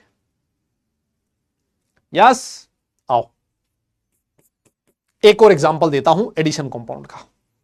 सर एक कंपाउंड है K2SO4, यस, पोटेशियम सल्फेट के नाम से दुनिया इसको जानती है, और आपने इसमें क्या मिला दिया? सर मैंने इसमें एल्यूमिनियम सल्फेट, K2SO4 के साथ एल्यूमिनियम सल्फेट, और सर मैंने 24 वाटर के मॉलिक्यूल भी डाल दिए। सर मैंने इनको ठंडा कर दिया, और सर जैसे ही ठंडा किया क्या बन गया? K2SO4 dot Al2SO4 dot whole thrice dot 24H2O। मुझे एक बात बताओ, दुनिया इसको किस नाम से जानती है? क्या आपने इसका नाम सुना है कभी आज से पहले? क्या ये देखा देखा लग रहा है? हाँ, क्या आपने इसको आज से पहले देखा है कभी? अरे बोल तो दो। हाँ, अरे सर ये होता है क्या? This is called as potash alum. क्या बोला जाता है इसको? पोटाश एलम बोला जाता है ना। एलम्स के बारे में मैंने क्लास 11th में पढ़ाया था, इनऑर्गेनिक केमिस्ट्री, जो बच्चे मेरे साथ पढ़े हैं। एलम्स क्या होती हैं, कैसे बनती हैं, है ना, कौन एलम नहीं बनाता, ये सारी चीजें क्लास 11th में हम लोगों ने पढ़ी थी। ठीक है सर, ये पोटाश एलम है, कैसे बना? सर 3 स्टेबल कंपाउंड्स हैं, और 3 स्टेबल कंपाउंड ने आपस में एक फिक्स स्टोशियोमेट्री में रिएक्ट किया है, सर बन गया है पोटाश एलम, है ना।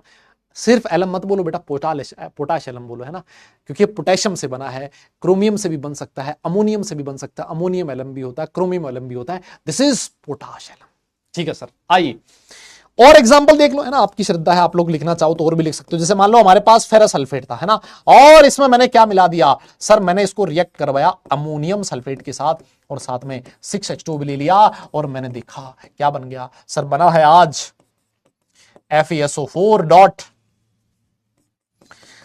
NH4 twice SO4 dot 6H2O। मुझे एक बात बताओ, इसको दुनिया किस नाम से जानती है? क्या इसका नाम तुम्हें पता है क्या? हाँ, अरे ये रिएक्शन थोड़ी ना है भाई, ये कोई रिएक्शन थोड़ी, कह रहा रिएक्शन याद करनी है क्या? अरे ये कोई केमिकल रिएक्शन थोड़ी है यार, ये 2 से ज्यादा कंपाउंड है, एक दूसरे के साथ रिएक्ट कर रहे हैं और बन गया। हाँ, ये कौन है? मनोहर। अबे बेटा मनोहर सोल्ट नहीं है, अरे भाई, अरे यार ये मोहर सोल्ट है यार। अरे भाई कह रहा मनोहर सोल्ट। अरे कैसी बात कर रहे हो यार? अरे बेटा इसको दुनिया मोर सोल्ट के नाम से जानती है। बताओ किस नाम से? मोर सोल्ट के नाम से, मनोहर सोल्ट नहीं है बे। हाँ सर कोई बात नहीं, एक आधा वर्ड ही तो, एक आधा अक्षर ही तो ऐड हुआ है, कोई बात नहीं, है ना। ये है मोहर सोल्ट सर, और ये भी क्या एक तरह का एडिशन कंपाउंड है सर, है ना। एडिशन कंपाउंड की डेफिनेशन में तो कोई दिक्कत नहीं है ना बेटा जी? ओ भाई लोगों, अरे सही कह रहा हूं ना? डेफिनेशन में तो कोई दिक्कत नहीं है ना? पक्का? ठीक है, तो एक बार के लिए लिखो, है ना, नोट हो जाए तो डन लिखना, फिर हम लोग आगे चलेंगे, है ना। इसको नोट कर लो, डन लिख लो, फिर आगे चलेंगे। यस, हाँ हाँ, यस, अबे हाँ हाँ हाँ। और एक चीज मैं आपको बताऊं बेटा, मैं जितना बता रहा हूं ना उतना ही करना है ना। इसकी मैकेनिज्म क्या होगी, ये कैसे बना है, क्या बना है, अगर जरूरत होगी तो मैं आपको जरूर बताऊंगा, है ना। आपको टेंशन लेने की जरूरत ही नहीं है, आप बस एकदम फ्री होके, फ्री माइंड से दिमाग में बैठो, अपनी सारी जो टेंशन है उनको दूर रख के आओ क्लास में, है ना। एकदम शांत मन से, एकाग्र होकर, एकदम कॉन्सेंट्रेशन के साथ कुर्सी टेबल लेके बैठो, है ना, ऐसा ना हो कि सोफे के ऊपर आप लोग बैठे हो, बेड के ऊपर सो रहे हो, सोते सोते पीछे तकिया, पैर के ऊपर पैर, सामने टीवी चल रहा है, ऐसा मत करना भाई, ये बहुत गलत हो जाएगा, है ना। वैसे नहीं करना, एकदम टेबल कुर्सी लेके कमर सीधी, नोट बुक आपके सामने रखी हो, हाथ में पेन हो, जो भी टीवी कैमरा मतलब जो भी आप जिस पे आप पढ़ाई कर रहे हो, मोबाइल है या फिर टैब है या फिर लैपटॉप, वो आपके जस्ट सामने रखा हो, है ना। और भीड़ भाड़ वाली जगह से थोड़ा दूर रहें, पढ़ाई की जगह अपनी फिक्स करें कि मुझे हर दिन यहीं पर बैठ के पढ़ना है ना। क्योंकि जब आप उस स्पेस में जाओगे ना, तो स्पेस में जाने पे ही अपने आप ही आपका माहौल इस तरह से सेट हो जाएगा कि यार मुझे यहां पर सिर्फ पढ़ाई करना है ना। तो एक जगह पे बैठ के हमेशा पढ़ने की कोशिश करें, ठीक है। अरे बेटा अडक्ट बोला जाता है, नाम है, जैसे एडिशन कंपाउंड नाम है ना, जैसे मनोहर, मोहर, ये नाम है, वैसे ही इसका नाम अडक्ट भी है, इसको अडक्ट भी बोला जाता है, ठीक है। मैं आगे चलूं? नहीं तुम लोग कहो तो आगे चल दूं मेरे, हाँ नहीं तुम लोग कहो तो आगे चलूं, फिर नहीं काय को चलूं, पक्का चलूं ना? यस, ठीक है। एक आधा एग्जांपल और करते हैं इसका, है ना, एडिशन कंपाउंड का एक आधा एग्जांपल देखो, मैं आपको और बताता हूं। सर देखो हमारे सामने मान लो एफिशिएंट ट्वाइस था या फिर केसीएन था सर हमारे पास, है ना, 4 केसीएन था, और सर इस केसीएन का मन कर रहा है एफिशिएंट ट्वाइस के साथ रिएक्ट करने का। मैंने कहा बेटा मन कर रहा है तो करवा दे रिएक्ट, और तो क्या है। बोले सर क्या बनेगा, 4 केसीएन डॉट एफिशिएंट ट्वाइस बनेगा, और ये जो चीज है आगे चल के पता है किस में कन्वर्ट होगी, सर ये कन्वर्ट होगा K4 एफिशिएंट 6 में। अरे तो सर ये भी एडिशन कंपाउंड है क्या? मैंने कहा क्यों नहीं होगा एडिशन कंपाउंड, दो स्टेबल कंपाउंड आपस में एक फिक्स्ड स्टोइचियोमेट्री में एक दूसरे के साथ रिएक्ट कर रहे हैं, तो ये भी एक स्टेबल कंपाउंड होगा, ये भी एडिशन कंपाउंड होगा, क्या दिक्कत है इसमें? यार कोई बोल ही नहीं रहा यार, भाई मैं किसको पढ़ा रहा हूं यार। अरे हाना तो बोल दो यार, कम से कम इतना तो मतलब कर सकते हो आप लोग, ठीक है सर। अच्छा एक बात और बताओ, मेरे पास BF3 है। क्या बात कर रहे हो, 3BF? 3BF नहीं है मेरे पास, BF3 है बेटा, दोनों में रात दिन का फर्क है, BF3 है मेरे पास, हाँ। और ये दोनों का मन कर रहा है आपस में एक दूसरे का रिएक्ट करने का। एक बात मुझे बताओ, क्या नाइट्रोजन के पास लोन पेयर है? सर बिल्कुल है। क्या नाइट्रोजन अपना लोन पे डोनेट कर सकता है? सर बिल्कुल कर सकता है। और जो सब्सटेंसेस लोन पे डोनेट करने की औकात रखते हो, दुनिया उनको लुइस बेस के नाम से जानती है। बोलो जानती है कि नहीं जानती? हाँ सर सुना तो है सर, ऐसा नाम सुना तो है सर, लुइस बेस नाम पढ़ा तो है पहले। क्या होते हैं ऐसे सब्सटेंसेस जिनकी टेंडेंसी इलेक्ट्रॉन पेयर डोनेट करने की होती है, उनको हम लुइस बेस कहते हैं, ठीक है सर। सर BF3 में, सर देखो BF3 में क्या इस बोरोन का ऑक्टेट कंप्लीट है क्या? सर कैसी बात कर रहे हो, बोरोन का ऑक्टेट नहीं कंप्लीट है सर, बोरोन 3 बॉन्ड बना रहा है, मैक्सिमम इसके चारों तरफ सर 6 ही इलेक्ट्रॉन हो सकते हैं सर इसके पास, ऑक्टेट कंप्लीट नहीं है सर। सर ऑक्टेट कंप्लीट नहीं है, अरे मुन्ना ऑक्टेट अगर कंप्लीट नहीं है तो इसकी टेंडेंसी क्या है? इलेक्ट्रॉन पेयर एक्सेप्ट करने की है। ये माथे पे हाथ धरे बैठा है, कोई आए और इसको इलेक्ट्रॉन पेयर दे दे, इसका भला हो जाए, इसका ऑक्टेट कंप्लीट हो जाए, इसको मजा आ जाए। और इसकी पुकार किसने सुन ली? NH3 ने सुन ली। NH3 में नाइट्रोजन ने क्या किया, इसको अपना एक लोन पे डोनेट कर दिया, और जैसे ही लोन पे डोनेट करेगा, मुझे एक बात बताइए, दोनों के बीच कौन सा बॉन्ड बन जाएगा? सर हमने ऐसा पढ़ा है, अगर किसी बॉन्ड में 2 इलेक्ट्रॉन एक ही एटम दे दे तो सर हमेशा कोऑर्डिनेट बॉन्ड बनता है। बताओ ए मुन्ना, ये तूने सुना है क्या यार? ऐसा तूने पढ़ा है क्या? कोऑर्डिनेट बॉन्ड नाम सुना सुना लग रहा है या सुना सुना लग रहा है? सर ये हमने पढ़ा है, कोऑर्डिनेट बॉन्ड का मतलब है कि एक बॉन्ड के दोनों इलेक्ट्रॉन किसने दिए? नाइट्रोजन ने दिए सर। ये डोनर है और ये एक्सेप्टर है, और ये रहा सर हमारा एडिशन कंपाउंड। ये भी, इसको भी क्या बोला जाएगा? एडिशन कंपाउंड या फिर अडक्ट बोला जाएगा। मेरे हिसाब से कहानी ठीक है, समझ में आ गए? बहुत सारे एग्जाम्पल मैंने लिखवा दिए, अब ज्यादा एग्जाम्पल और आगे जैसे जैसे आगे बढ़ते जाएंगे लिखते जाएंगे। इतना एक बार के लिए हो जाए तो नोट करें, फिर हम लोग आगे चलते हैं। यस, फिर हम लोग आगे चलते हैं।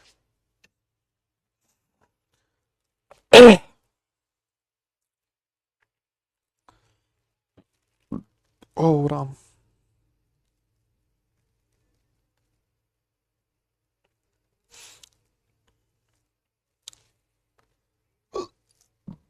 हाँ जी, हो जाए तो एक बार बताएं मुझे कि सर यहां तक हो चुका है, आप आगे बढ़ सकते हैं। पक्का बढ़ जाएं आगे? नहीं सोच लो तुम लोग, तुम कहो तो ही बढ़े आगे, पक्का ना? चलिए चलिए सर, चलिए आगे चलिए सर, किसका वेट कर रहे हैं? मैंने कहा मैं अब एडिशन कंपाउंड को वो डिवाइड करना चाहता हूं, मैं उसके टाइप बताना चाहता हूं। सर जल्दी करो बेटा। एडिशन कंपाउंड ना दो तरह के होते हैं। कितने तरीके के? दो तरीके। ठीक है सर, कौन कौन से होते हैं? सबसे पहला होता है डबल सॉल्ट। क्या बोला जाता है? डबल सॉल्ट, है ना। डिफरेंस बताऊंगा अभी मैं आपको, चिंता मत करना। और दूसरा जो होता है ना, उसको बोला जाता है कॉम्प्लेक्स सॉल्ट। क्या बोला जाता है? Complex salt. कॉम्प्लेक्स सोल्ट भी लिखा होता है, कुछ जगह पर इनको कॉम्प्लेक्स कंपाउंड्स भी कहा जाता है। क्या कहते हैं इनको बेटा? कुछ लोग इनको कॉम्प्लेक्स कंपाउंड्स भी कहते हैं और कुछ लोग इनको कोऑर्डिनेशन कंपाउंड्स भी कहते हैं। बेटा आपकी श्रद्धा है, आप क्या कहना चाहते हो, है ना। आप देख लेना अपने हिसाब से, आप क्या कहना चाहते हो। आप इनको कॉम्प्लेक्स सोल्ट कह दो, कॉम्प्लेक्स कंपाउंड कह दो, कोऑर्डिनेशन कंपाउंड कर दो, आपकी श्रद्धा है, आपकी मर्जी है। इतना कह दो, बस कुछ ना कुछ कह दो और कहने के बाद डन लिख दो कि सर हो गया, हमने नोट कर लिया। दोनों में डिफरेंशियल समझा देता हूं मैं, है ना, दोनों में डिफरेंस समझा देता हूं। ये शुरुआत है बेटा, माहौल बनाया जा रहा है, माहौल। कोऑर्डिनेशन कंपाउंड क्या है? इस चैप्टर में हमें कॉम्प्लेक्स कंपाउंड्स के बारे में पढ़ना है, कोऑर्डिनेशन कंपाउंड के बारे में पढ़ना है, तो वहां तक पहुंचा जा रहा है, वहां तक माहौल बनाया जा रहा है। और बेटा मजा तो माहौल में ही है, चीजें बाद में पढ़ेंगे, लेकिन वहां तक पहुंचना सुख की अनुभूति है ना, वहां तक पढ़ना है। तो अभी सिर्फ माहौल बनाया जा रहा है कि ये आया कहां से, सर ये वर्ड आया कहां से, है ना, कोऑर्डिनेशन कंपाउंड ये कहां से आया है। सबसे पहले मैं डबल सॉल्ट के बारे में आपको बताना चाहता हूं, है ना। देखिए आपने क्या किया, ये जो सब्सटेंसेस थे आपने इनको ठंडा किया था, ठंडा किया था, तो ये सारे के सारे सब्सटेंसेस कौन सी फॉर्म में है सर? ये क्रिस्टलाइन फॉर्म में ना, सॉलिड फॉर्म में, है ना। ये सारे के सारे किस फॉर्म में है? क्रिस्टलाइन फॉर्म में। जब तक ये कंपाउंड सॉलिड स्टेट में है तब तक ये स्टेबल है, इनका कोई कुछ नहीं बिगाड़ सकता, ये स्टेबल कंपाउंड है। क्या है? स्टेबल है सर। लेकिन आपका मन किया कि इस कार्नेलाइट को मैं उठा के किस में डाल दूं? पानी में डाल दूं। आपने इनका एक्वस सॉल्यूशन बना दिया, एक्वस सॉल्यूशन बना दिया है बेटा जी। अरे मुन्ना, अगर आप इसका एक्वस सॉल्यूशन बनाओगे, यस आप इसका एक्वस सॉल्यूशन बनाओगे तो होगा क्या? सुनिएगा मेरी बात। ये तुम्हारा कार्नेलाइट है, KCl.Mgcl2.6H2O। आपने इसको पानी में डाला है बेटा, उस दिन कमाल हो जाएगा। जैसे ही आप इसको पानी में डालोगे, ये 100% आयंस में डिसोसिएट हो जाएगा। क्या हो जाएगा इसका? ये आयंस में डिसोसिएट हो जाएगा। सुनो कैसे सर? KCl कैसे टूटता है? अरे सर KCl टूटता है K plus plus Cl minus में। अरे सर MgCl2 कैसे टूटता है? MgCl2 टूटता है Mg2 plus plus 2Cl minus में। और सर पानी है वो आयंस में नहीं टूटता सर, पानी तो एक कोऑर्डिनेशन कंपाउंड है, सॉरी कोवेलेंट कंपाउंड है सर, ये पानी में नहीं टूटता, ये इस तरीके से आयंस में टूट जाएगा। मेरा क्वेश्चन आपसे यह है, मेरा क्वेश्चन आपसे यह है कि इस जब ये आयंस में टूटा है तो टोटल नंबर ऑफ आयंस कितने बने? आपसे क्वेश्चन ये पूछ ले, total number of different ions कितने हैं? दोनों का जवाब दीजिए जरा। Total number of ions and total number of different ions, ये कितने हैं? यस, हाँ।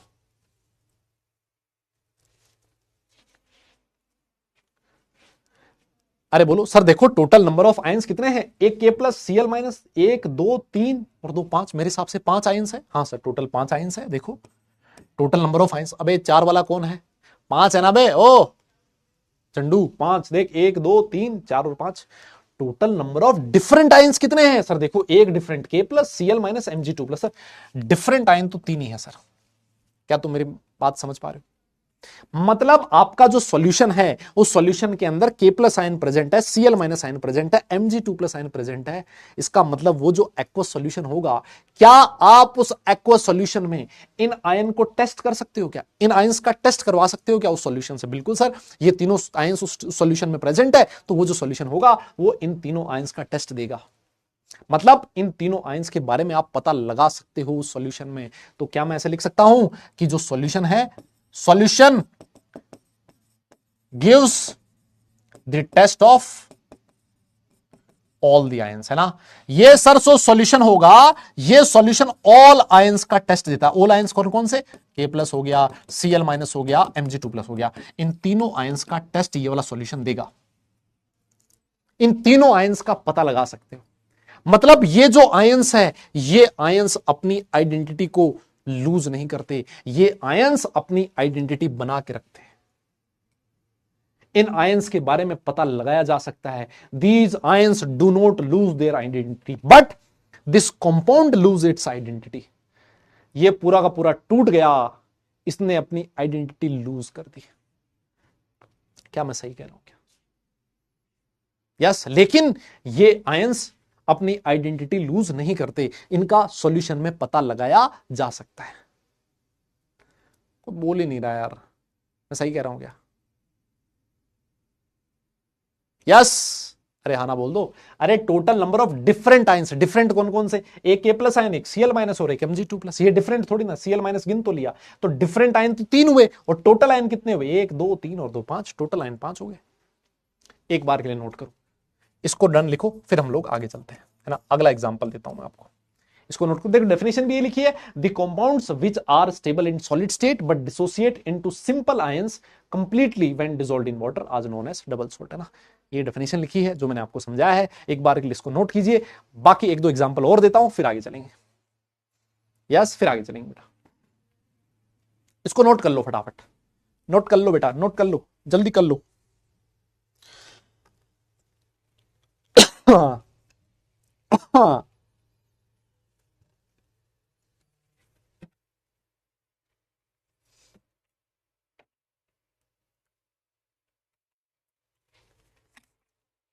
हाँ जी, हो गया।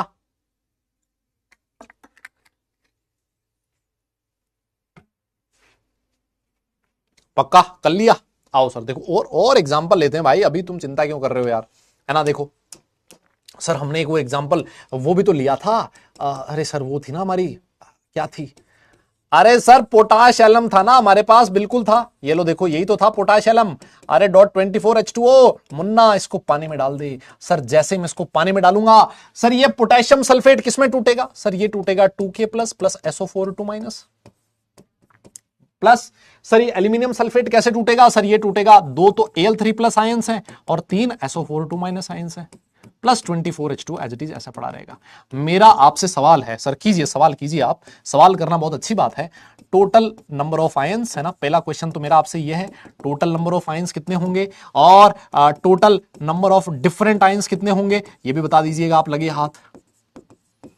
यस, और तीसरी चीज, सॉल्यूशन कौन कौन से आयंस का टेस्ट देगा? Solution gives the test of कौन कौन से आयंस, कौन कौन से आयंस, जल्दी बताइएगा, है ना। ये तीनों चीजें फटाफट से करके बता दो। यस, जल्दी से बताओ। और एक और लिखा था हमने एग्जांपल, है ना, मोर सोल्ट वाला भी लिखा था, लिख देते हैं, है ना। देखो फॉर्मूले याद हो जाएंगे, देखो इसी बहाने। अब सोचो, ये फॉर्मूले आपने 3 बार लिखे, ये लिखने से फॉर्मूले कईयों को याद हो गए होंगे। कार्नेलाइट का फॉर्मूला पहले नहीं पता होगा, लेकिन हमने 3 बार लिखा, KCl.MgCl2.6H2 दिमाग में बैठ गया, K2SO4Al2SO4 होल थ्राइस .24H2 दिमाग में बैठ गया कि ये पोटाश एलम होता है ना। वैसे ही मोर सॉल्ट का फॉर्मूला सर अभी हमने पढ़ा था, FeSO4, है ना, dot ammonium sulphate NH4 twice SO4 .6H2, sir दिमाग में सेट हो गया। ये कौन कौन से आयंस देगा? सर ये आयंस देखा, Fe2 plus plus SO4 2 minus plus 2 NH4 plus plus SO4 2 minus plus 6H2, है ना। यहां पर भी आप फटाफट से मुझे बता दीजिएगा कि टोटल नंबर ऑफ आयंस कौन कौन से हैं, टोटल नंबर ऑफ आयंस कितने हैं, total number of different ions कितने हैं, और कौन कौन से आयन का टेस्ट देगा सॉल्यूशन, है ना। Solution gives the test of, जल्दी बताओ भाई, ये वाले आयंस, जल्दी कर दो। हो गया क्या? मेरे हिसाब से हो गया होगा, है ना, मेरे हिसाब से तो हो गया होगा, कोई दिक्कत नहीं आई होगी। अरे बेटा बोलो तो सही, देखो ना सर, यहां टोटल कितने आयंस है, देखो 2 3 2 5 और 3 8, 8 आयंस है सर। सर डिफरेंट आयंस कितने हैं? सर देखो, एक आयन है पोटेशियम, एक आयन है सल्फेट और एक आयन है aluminium. Sir total number of different ions है सर 3। और सर ये जो सॉल्यूशन है ना, वो सारे आयंस का टेस्ट देगा। सर कौन कौन से सारे? पोटेशियम आयन हो गया, है ना, Al3 प्लस आयन हो गया और सल्फेट आयन हो गया। सर इन आयन का टेस्ट देगा। इस सॉल्यूशन में इन 3 आयन के बारे में आप पता लगा सकते हो। वैसे ही यहां देखो, टोटल नंबर ऑफ आयंस कितने? 1 2 2 4 और 1 5। सर 5 आयन बन रहे हैं। Total number of different ion कितने हैं? 1 2 और 3। Sir total number of different ion 3 है, और ये सॉल्यूशन कौन कौन से आयन्स का टेस्ट देगा बेटा? Fe2+, अमोनियम आयन और सल्फेट आयन। बोलिए, मेरे हिसाब से समझ में आ गया। आ गया है तो डन लिख देना, हम लोग आगे चल लेंगे। बताओ, कोई भी दिक्कत है मुझे बताइए। बेटा वाटर नहीं टूटेगा, वाटर एक कोवेलेंट कंपाउंड है, वो आयनिक कंपाउंड नहीं है, उसमें आयनिक कैरेक्टर बहुत ही कम होता है, कोवेलेंट कंपाउंड है, इस वजह से वो आयंस में डिसोशिएट नहीं होता, एज इट इज ऐसा कैसा ही पड़ा रहेगा। यस बेटा बोलना पड़ेगा यार, यस यस नो में जवाब देना पड़ेगा भैया जी, ऐसे काम नहीं चलेगा। हाँ ऐसा काम नहीं चलेगा, नहीं चलेगा, नहीं चलेगा।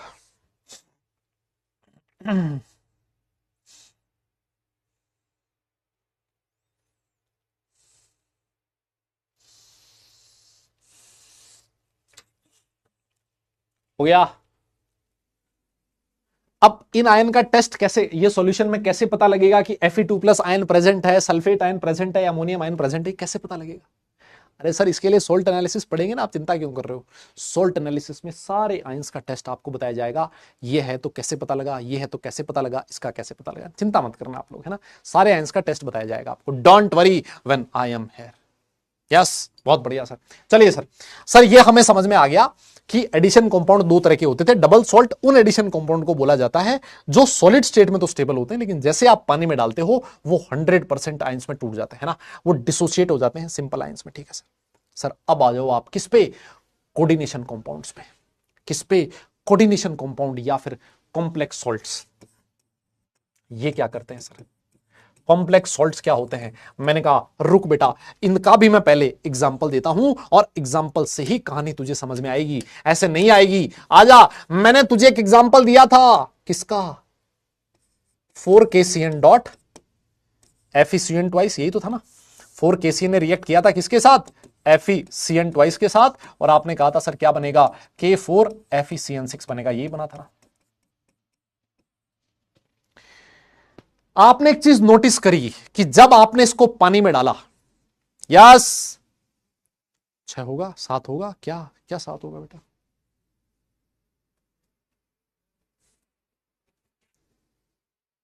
क्या 7 होगा? समझा नहीं मैं।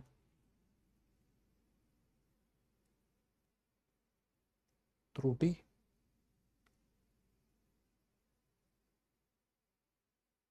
7।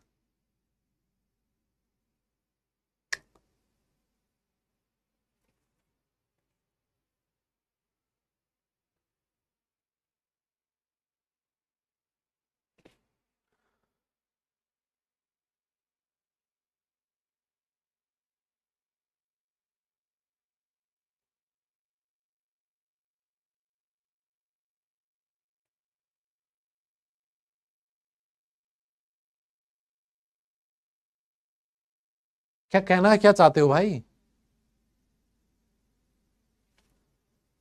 अबे 7 कैसे होगा? 8 है ना, 2 3 3 2 5 और 3 8। 2K plus SO4 2 minus plus 2Al3 plus 3SO4 2 minus. बेटा 8 ही तो होगा क्या?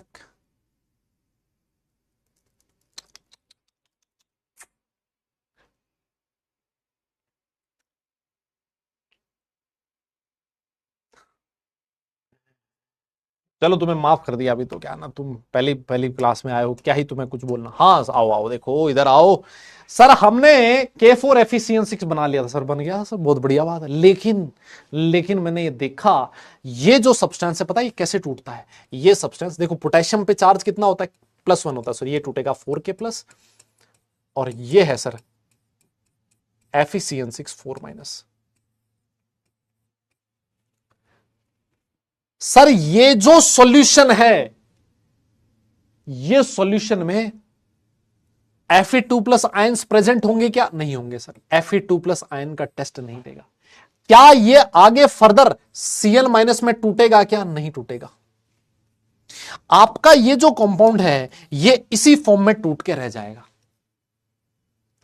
बेटा ये वाला जो आयन है ना, ये वाला आयन देखो, इसको नाम दिया जाता है कॉम्प्लेक्स आयन। इसको क्या बोला जाता है? This is complex ion. और ये वाला जो नॉर्मल अपने आयन होते हैं जिनके बारे में हम लोग बचपन से पढ़ते आ रहे हैं, दीज आर सिंपल आयंस।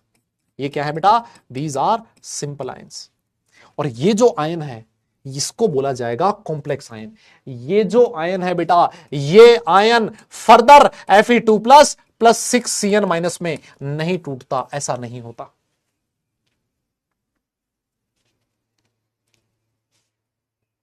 ये इनकी खास बात होती है, ये इनकी खास बात होती है कि ये जो स्क्वायर ब्रैकेट के अंदर लिखी हुई चीज है, ये जो स्क्वायर ब्रैकेट के अंदर लिखी हुई चीज है, स्क्वायर ब्रैकेट के अंदर लिखी हुई चीज कभी भी फर्दर आयोनाइज नहीं होती। जो हमारा एडिशन कंपाउंड था, सॉरी जो हमारा डबल सोल्ट था, वो डबल सोल्ट 100% साइंस में अगर ये डबल सोल्ट होता तो Fe2 plus plus CX minus भी बनाता। लेकिन ये जो कोऑर्डिनेशन कंपाउंड होते हैं, ये इस फॉर्म में प्लस ये वाला आयन बना के रह जाते हैं, फर्दर डिसोसिएट नहीं होगा।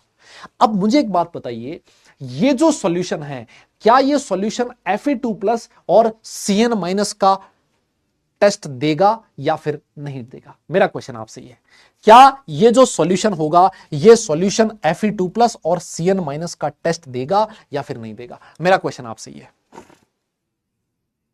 जल्दी बताइए।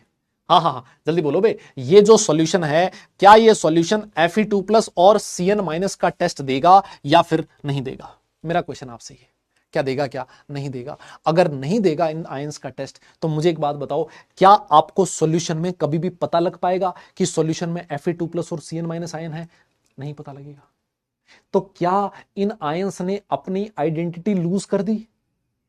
क्या लोगों को इनके बारे में पता लगेगा? नहीं। और अगर इनका नहीं पता लगा, इसका मतलब इन आयंस ने अपनी आइडेंटिटी लूज कर दी सर, लूज हो चुकी है इनकी आइडेंटिटी। नहीं पता ये है या नहीं है, इनका दुनिया पता ही नहीं लगा सकती। इन आयंस ने अपनी आइडेंटिटी लूज कर दी। ये मैं आपको कहना चाहता हूं। ये लाइन यहां लिखी है, सम ऑफ द आयंस और molecules lose their identity in solution. क्या ये लाइन आपको समझ में आई क्या? Some of the ions lose identity in solution. ये वाला जो सॉल्यूशन है उसमें K प्लस का तो पता लगा सकते हो, ये जो सॉल्यूशन है वो K प्लस आयन का टेस्ट देगा, लेकिन Fe2 प्लस और Cn माइनस का टेस्ट नहीं देगा। इन आयंस ने अपनी आइडेंटिटी लूज कर दी, इसने तो अपनी आइडेंटिटी बना के रखी, इसको आप पता लगा सकते हो। तो मेरी बात को समझ पा रहे हो शायद। मैं एक और एग्जांपल देना चाहता हूं, आओ मैं एक और एग्जांपल दूंगा, अब तो दे के रहूंगा मैं। एक कोऑर्डिनेशन कंपाउंड आपके सामने ऐसा है, CuNH3 SO4 है ना, डीप ब्लू कलर होता है इसका, आगे हम लोग पढ़ेंगे। इसको अगर आपने पानी में डाला, तो मैंने आपसे कहा ये जो स्क्वायर ब्रैकेट के अंदर लिखी हुई चीज है बेटा, ये नहीं टूटती कभी भी, है ना, ये आयनाइज नहीं होती। ये कैसे टूटेगा? इसने कुछ ऐसा टूटा है ना, थोड़ी देर बाद में आपको खुद को पता लगने लगेगा कि ये कैसे टूटा है।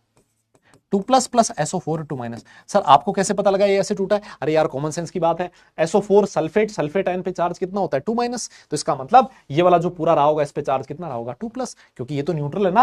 अरे बेटा न्यूट्रल है, इसका मतलब जितना नेगेटिव चार्ज उतना ही पॉजिटिव चार्ज। सल्फेट पे 2 माइनस होता है तो इसके ऊपर 2 प्लस होगा। कोई बोल ही नहीं रहा। मुझे एक बात बताओ, क्या ये जो सॉल्यूशन है, क्या ये further Cu2 plus plus 4NH3 में टूटेगा क्या? आप बोलोगे सर नहीं टूटेगा। ये जो सॉल्यूशन है, ये जो सॉल्यूशन है, ये सिर्फ और सिर्फ कौन से आयंस का टेस्ट देगा? ये सिर्फ और सिर्फ सल्फेट आयन का टेस्ट देगा सर। ये जो हमारा SO4 है, इसको मैं किस नाम से जानूंगा? ये है मेरा सर सिंपल आयन, और ये जो है मेरा, this is my complex ion. इसको मैं क्या बोलूंगा बेटा? ये मेरा कॉम्प्लेक्स आयन है ना, मेरा सिंपल केटायन कॉम्प्लेक्स एनायन। अब की बार सिंपल एनायन कॉम्प्लेक्स केटायन, कुछ भी हो सकता है। तो मुझे एक बात बताओ, अब की बार ये जो सॉल्यूशन था उसमें किसने अपनी आइडेंटिटी लूज कर दी? इसमें Cu2 प्लस ने लूज कर दी और NH3 ने लूज कर दी। मतलब ये जो कॉम्प्लेक्स कंपाउंड्स होते हैं बेटा, ये कॉम्प्लेक्स कंपाउंड्स 100% आयंस में नहीं टूटते, 100% आयंस में नहीं टूटते। ये जो स्क्वायर ब्रैकेट के अंदर लिखी हुई चीज है, कभी भी ये डिसोसिएट नहीं होती, ये एज इट इज रहती है, ये रिटेन रहती है। Some of the ions lose its identity because वो सॉल्यूशन में कभी आते ही नहीं, तो उनका पता भी आप लगा नहीं सकते। मेरे हिसाब से कहानी क्लियर है बेटा? बोलना पड़ेगा यार, या ज्यादा हाँ ना बोलना पड़ेगा यार। मैं किसको पढ़ा रहा हूं यार, कोई बोल ही नहीं रहा, बताओ। अबे लेट गए हो क्या अभी से? समझ में तो आ रही है ना बात? पक्का ना? इसको नोट कर लेना, नोट हो जाए तो डन लिख देना, फिर मैं आपको इसकी डेफिनेशन भी लिखवा दूंगा, डेफिनेशन वाले पेज पे ले चलूंगा। एक बार के लिए नोट करो इसको। यस हाँ, एक बार के लिए और नोट करो, है ना। आप कहोगे तो मैं एक आधा एग्जांपल और दे दूंगा तुम्हें, भले, इसमें कोई दिक्कत नहीं है मुझे, है ना। एग्जांपल देने में कोई परेशानी नहीं है मुझे।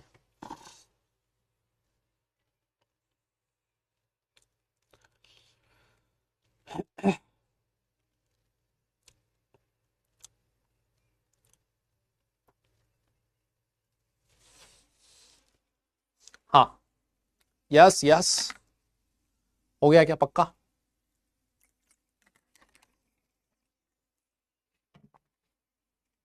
नोट कर लिया आप लोगों ने?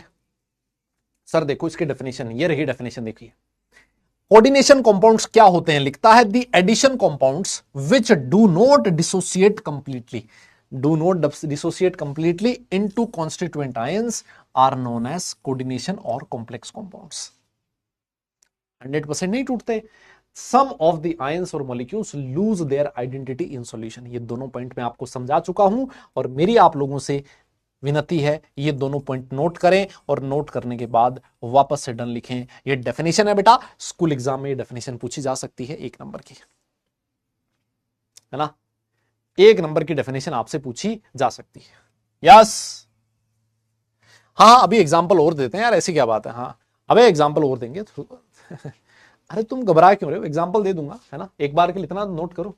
हाँ, ये तो नोट करो, एग्जाम्पल और दे देंगे। एग्जाम्पल की क्या खास, भरमार है भाई, एग्जाम्पल जितने तुम कहोगे उतने दे देंगे, ऐसी क्या बात है। हाँ हाँ, और क्या, एग्जाम्पल के बारे में मत टेंशन लो, और दे देंगे एग्जाम्पल।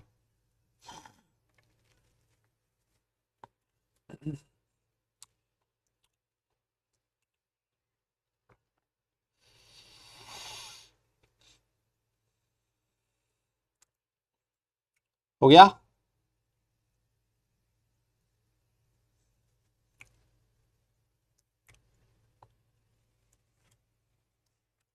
चले पक्का? आओ सर, और देखो एक एग्जाम्पल और दे देते हैं, आप लोग कह रहे हो तो। अरे ऐसे बहुत सारे एग्जाम्पल्स आ जाएंगे अभी, तुम्हें लग रहा होगा ये मुश्किल चीज है, बहुत आसान चीज है। देखो, एक मैंने एग्जाम्पल और लिख दिया, CrH2O6Cl3, देखो ये मैंने एग्जाम्पल लिख दिया। अब मुझे एक बात बताओ, मान लो आपको नहीं पता कि ये कैसे टूटेगा, देखो कॉमन सेंस की बात है, ये जो Cl है, जो स्क्वायर ब्रैकेट के अंदर बाहर लिखी हुई चीज है, ये तो टूट जाएगा, है ना, ये बाहर टूटेगा।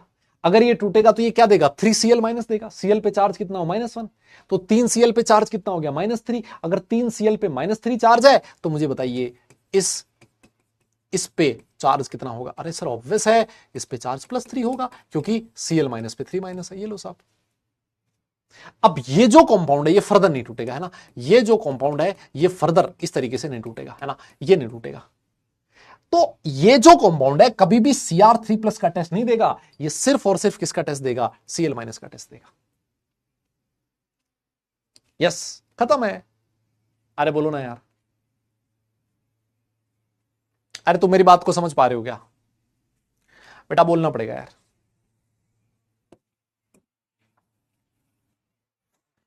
आपको बोलना पड़ेगा, पक्का ना। मान लो मैंने ऐसे लिख दिया, है ना, मैंने एक एग्जांपल ऐसे लिख दिया, COH2O4Cl2Cl, बताओ ये कैसे टूटेगा। अरे सर देखो कॉमन सेंस की बात है, लेकिन सर एक बात बताऊं, common sense is not that common, इतना कॉमन नहीं है सर कॉमन सेंस, कैसी बात कर रहे हो। अरे सर Cl पे -1 तो इस पे चार्ज +1। हाँ सर, अब समझ में आ रहा है सर, सर कुछ कुछ समझ में आ रहा है सर, ऐसा लग रहा है, ऐसा लग रहा है सर कि ये मैं कर पाऊंगा sir, plus plus Cl- sir, ये देखिए सर ऐसे टूटेगा सर, इस पे -1 आएगा तो इस पे +1 आएगा सर, और ये जो सब्सटेंस है ये सिर्फ और सिर्फ किसका टेस्ट देगा, Cl- का टेस्ट नहीं देगा, टेस्ट देगा, ये कोबाल्ट आयन का टेस्ट नहीं देगा, ये H2 का टेस्ट नहीं देगा। आप लोग मेरे हिसाब से समझ पा रहे हो, है ना। बस आपको ये समझना है बाहर वाले आयन पे चार्ज कितना है, जितना चार्ज माइनस में है इतना चार्ज इस पे प्लस में लगा दीजिए, खत्म, निपटा दिया, है ना। ये 2 एग्जांपल लिख दो, है ना। और भी एग्जांपल आएंगे, आप चिंता मत कीजिए, ऐसे बहुत सारे। इस पूरे चैप्टर में हमें कोऑर्डिनेशन कंपाउंड्स के बारे में तो पढ़ना है, पूरे चैप्टर में पढ़ना है हमें, पूरे चैप्टर में ना, तो ऐसे हर जगह पर एग्जांपल आपके सामने आते जाएंगे, डोंट वरी, है ना, सब कुछ आएगा समझ में। इतना नोट कर लो, नोट हो जाए तो डन लिखो, फिर हम लोग आगे चलते हैं। यस, फिर आगे चलते हैं, बोलो बोलो। यस यस, डन है क्या, मामला सेट है।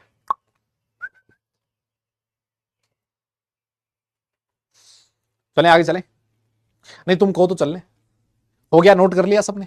ठीक है सर। अब हमें यह समझ में आ गया कि हमें इस पूरे चैप्टर में कौन से कंपाउंड्स के बारे में पढ़ना है। ऐसे कंपाउंड्स के बारे में पढ़ना है जिनको पानी में डालने पे वो 100% आयंस में डिसोसिएट नहीं होंगे ना सर, हमें ऐसे कंपाउंड्स के बारे में पढ़ना है। ठीक है सर। अब लेकिन इन कंपाउंड्स के बारे में पढ़ने से पहले इस पूरे चैप्टर में ना कुछ छोटी छोटी बेसिक टर्म्स हैं जो हर जगह पर यूज होती है ना, हर जगह पर छोटी छोटी टर्म्स यूज होंगी, हमें उन छोटी छोटी टर्म्स के बारे में पहले पढ़ना है। तो आप लोग हेडिंग लिखेंगे the terms used in coordination compounds, है ना, कौन कौन सी टर्म्स हैं जो बेटा इस चैप्टर में यूज होते हैं ना, तो आप हेडिंग लिखिए terms used in coordination compounds. आगे चलें।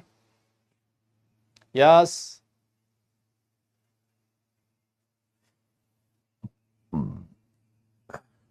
अरे याद नहीं करना है मेरे भाई, ये तुम क्या पागल वागल हो गए हो क्या भाई? अरे याद नहीं करना है, रटना नहीं है इनको, ये तो तुम समझ नहीं रहे हो।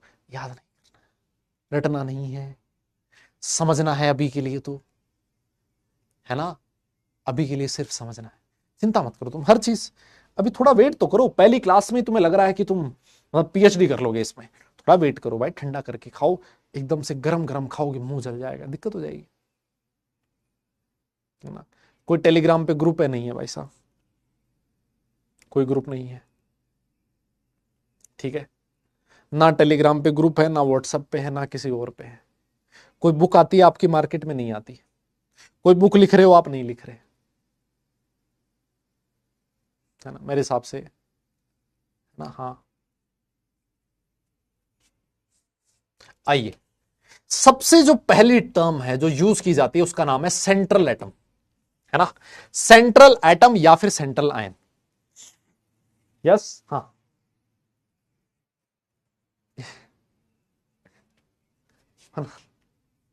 नहीं बेटा, कोई कुछ नहीं है ऐसा, मतलब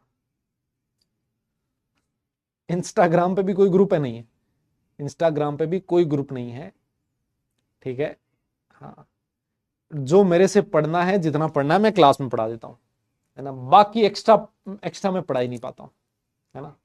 तो जितना मेरे से आप पढ़ना चाहते हो, ये क्लास है, इस क्लास में पढ़ सकते हो उतना, है ना। और कोई ना ग्रुप है, ना कोई यूट्यूब चैनल है, ना कोई टेलीग्राम चैनल है, ना कोई बुक है जहां पर मैंने अपना सारा ज्ञान डाल रखा है, कुछ नहीं है ना।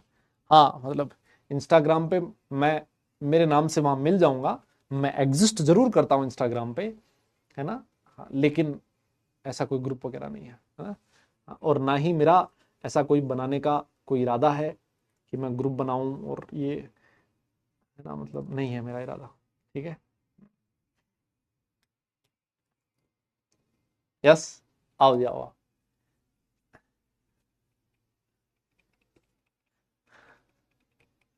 हाँ हाँ, नहीं बहुत सिंपल जीवन एकदम हमारा, वो सुना, सादा जीवन उच्च उच्च विचार। अब विचार तो पता नहीं उच्च है कि नहीं है, लेकिन जीवन हमारा सादा जीवन है भाई, है ना, मतलब आ जाओ। देखो सर, सबसे पहला डेफिनेशन है सेंट्रल एटम, सेंट्रल एटम या फिर सेंट्रल आयन, कुछ भी लिखा हो सकता है ना, आपकी श्रद्धा, आप दोनों में से कुछ भी लिख सकते हो। सर क्या होता है सेंट्रल? सेंट्रल का नाम ही, सेंट्रल का नाम ही है जो बीच में रहता हो। अबे किसके बीच में? हम्म, किसके बीच? किसके बीच में? पढ़ लो बे, शादी हो गई है, ये हो, अभी पढ़ाई कर लो यार। शादी वादी हो चुकी है बेटा मेरी, बहुत बहुत पहले हो गई थी शादी, है ना। हाँ, तो हाँ आओ, ये पढ़ लो ना, मतलब क्या सर, लेकिन थोड़ी सी बात ऑफ ट्रैक चली जाए ना, इधर उधर आते ही सर मजा सा आ जाता है, मतलब बात इधर उधर होते ही सर हम पकड़ लेते हैं, कैच कर लेते हैं, अरे माहौल मसाला मिलने के चांस है, गपूच लो इसको, गपच लो। वो तुमने मूवी देखी है क्या? कौन सी वो, लगान, लगान मूवी होती है ना, उसमें बागा होता है, बागा, और वो कैच कैसे करता है, बॉल को कैच ऐसे कैच करता है, गपच, बागा गपच ले, है ना। जैसे ही आपकी भी यही आदत है, जैसे ही बात एकदम से लाइन से बाहर जाए, पढ़ाई की बात नहीं हो रही, एकदम से कान खड़े हो जाते हैं, बोले आ गया मसाला, लपेट लो, है ना। हाँ, यही तो मजा है सर, ऑनलाइन क्लास का यही तो मजा है। कोई रोक नहीं सकता हमें, कोई टोक नहीं सकता, जो हम करना चाहें वो करेंगे, हमारी श्रद्धा, हमारी मर्जी, यही मजा ऑनलाइन का, है ना। सामने ऑफलाइन में बैठा हो मास्टर, दूसरे वाले की कॉपी में भी देख ले तो कई बार थप्पड़ पड़ जाती थी, याद है? तुम्हें तो नहीं पड़ती आजकल, थप्पड़ मारने वारने वाला जमाना तो चला गया है ना। हाँ लेकिन फिर भी मतलब एक टाइम था जब पड़ जाती थी। जैसे ही इधर उधर देखा था पट, उसकी कॉपी में कैसे देख ली, अरे यार कॉपी में देख लिया तो कौन सा गुना हो गया। बहाने ढूंढता था टीचर, हाथ सीधे करने का है ना, हाथ गर्म करने का। लेकिन नहीं है, ऑनलाइन है मतलब। आओ पढ़ लेते हैं हम लोग, आ जाओ। सर देखिए अभी मैं आपको एग्जांपल दे रहा था, मैं आपके सामने कोऑर्डिनेशन कंपाउंड लिख रहा था K4FeCN6 है ना, मैंने ये लिखा था। और अभी मैंने आपसे कहा था कि बेटा ये जो K4FeCN6 है कैसे टूटेगा, ये टूटेगा सर 4K प्लस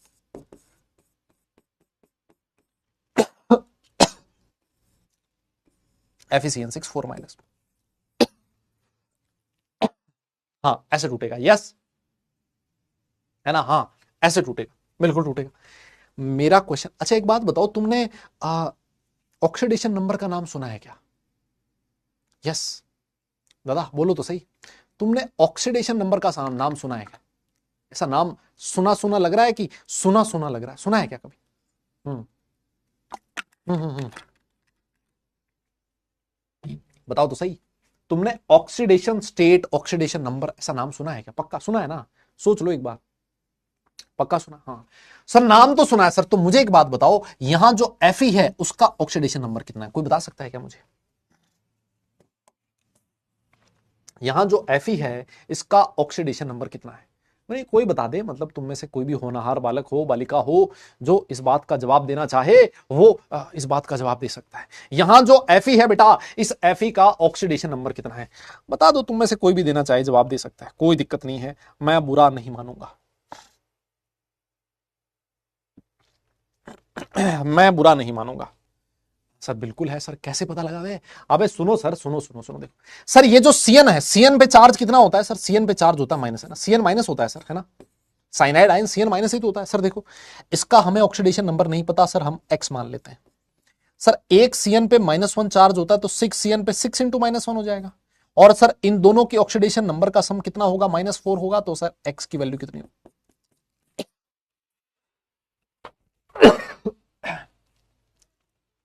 +2 हो जाएगा ना।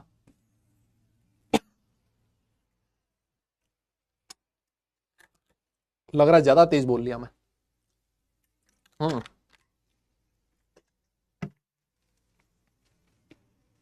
कितना आ गया सर? +2 आ गया ना। ये हमने 11th क्लास में भी सीखा है, 12th में भी सिखाऊंगा मैं, तुम चिंता मत करना। एक्चुअली होता क्या, देखो ये कंपाउंड जो है ना, ये पता दिखने में कैसा होता है? ये ऐसा होता है कि इसके बीच में Fe2 प्लस रखा है, और इस Fe2 प्लस जो है उससे 6 CN- जुड़े हुए हैं। एक CN- ये रहा, एक CN- ये रहा, एक CN- ये रहा, एक CN- ये रहा, एक ये रहा, और एक ये रहा। और इसके ऊपर टोटल जो चार्ज है वो कितना है? 4 माइनस है। और ये 4K प्लस आपका अलग से पड़ा है, ये ऐसा पड़ा है। यस दिख लिया सर। एक बात बताओ, एक बात बताओ, Fe2 प्लस पे चार्ज कैसा है? प्लस है, इलेक्ट्रॉन का भूखा है। यस इलेक्ट्रॉन का भूखा है। सीएन पे चार्ज है नेगेटिव, सर ये इलेक्ट्रॉन देने के लिए तैयार बैठा है। एक इलेक्ट्रॉन लेने वाला, एक देने वाला, बेटा ये कॉम्बिनेशन बहुत खतरनाक है। एक लेने वाला हो, एक देने वाला हो, गजब तरीके से बॉन्ड बनता है, बहुत फास्ट बॉन्ड बनता है। ये जो सीएन था, कार्बन पे नेगेटिव चार्ज था, नेगेटिव चार्ज का मतलब लोन पेयर था, और कार्बन ने अपने दोनों लोन पेयर दे दिए किसको? Fe2 प्लस को। एक कोऑर्डिनेट बॉन्ड बन गया, 2 बन गया, 3 बन गया, 4 बन गया, 5 बन गया, और 6 6 बन गया सर। यस सर, हो क्या रहा है सर? जो सीएन है अपना एक इलेक्ट्रॉन पे डोनेट कर रहा है किसको? Fe2 प्लस को।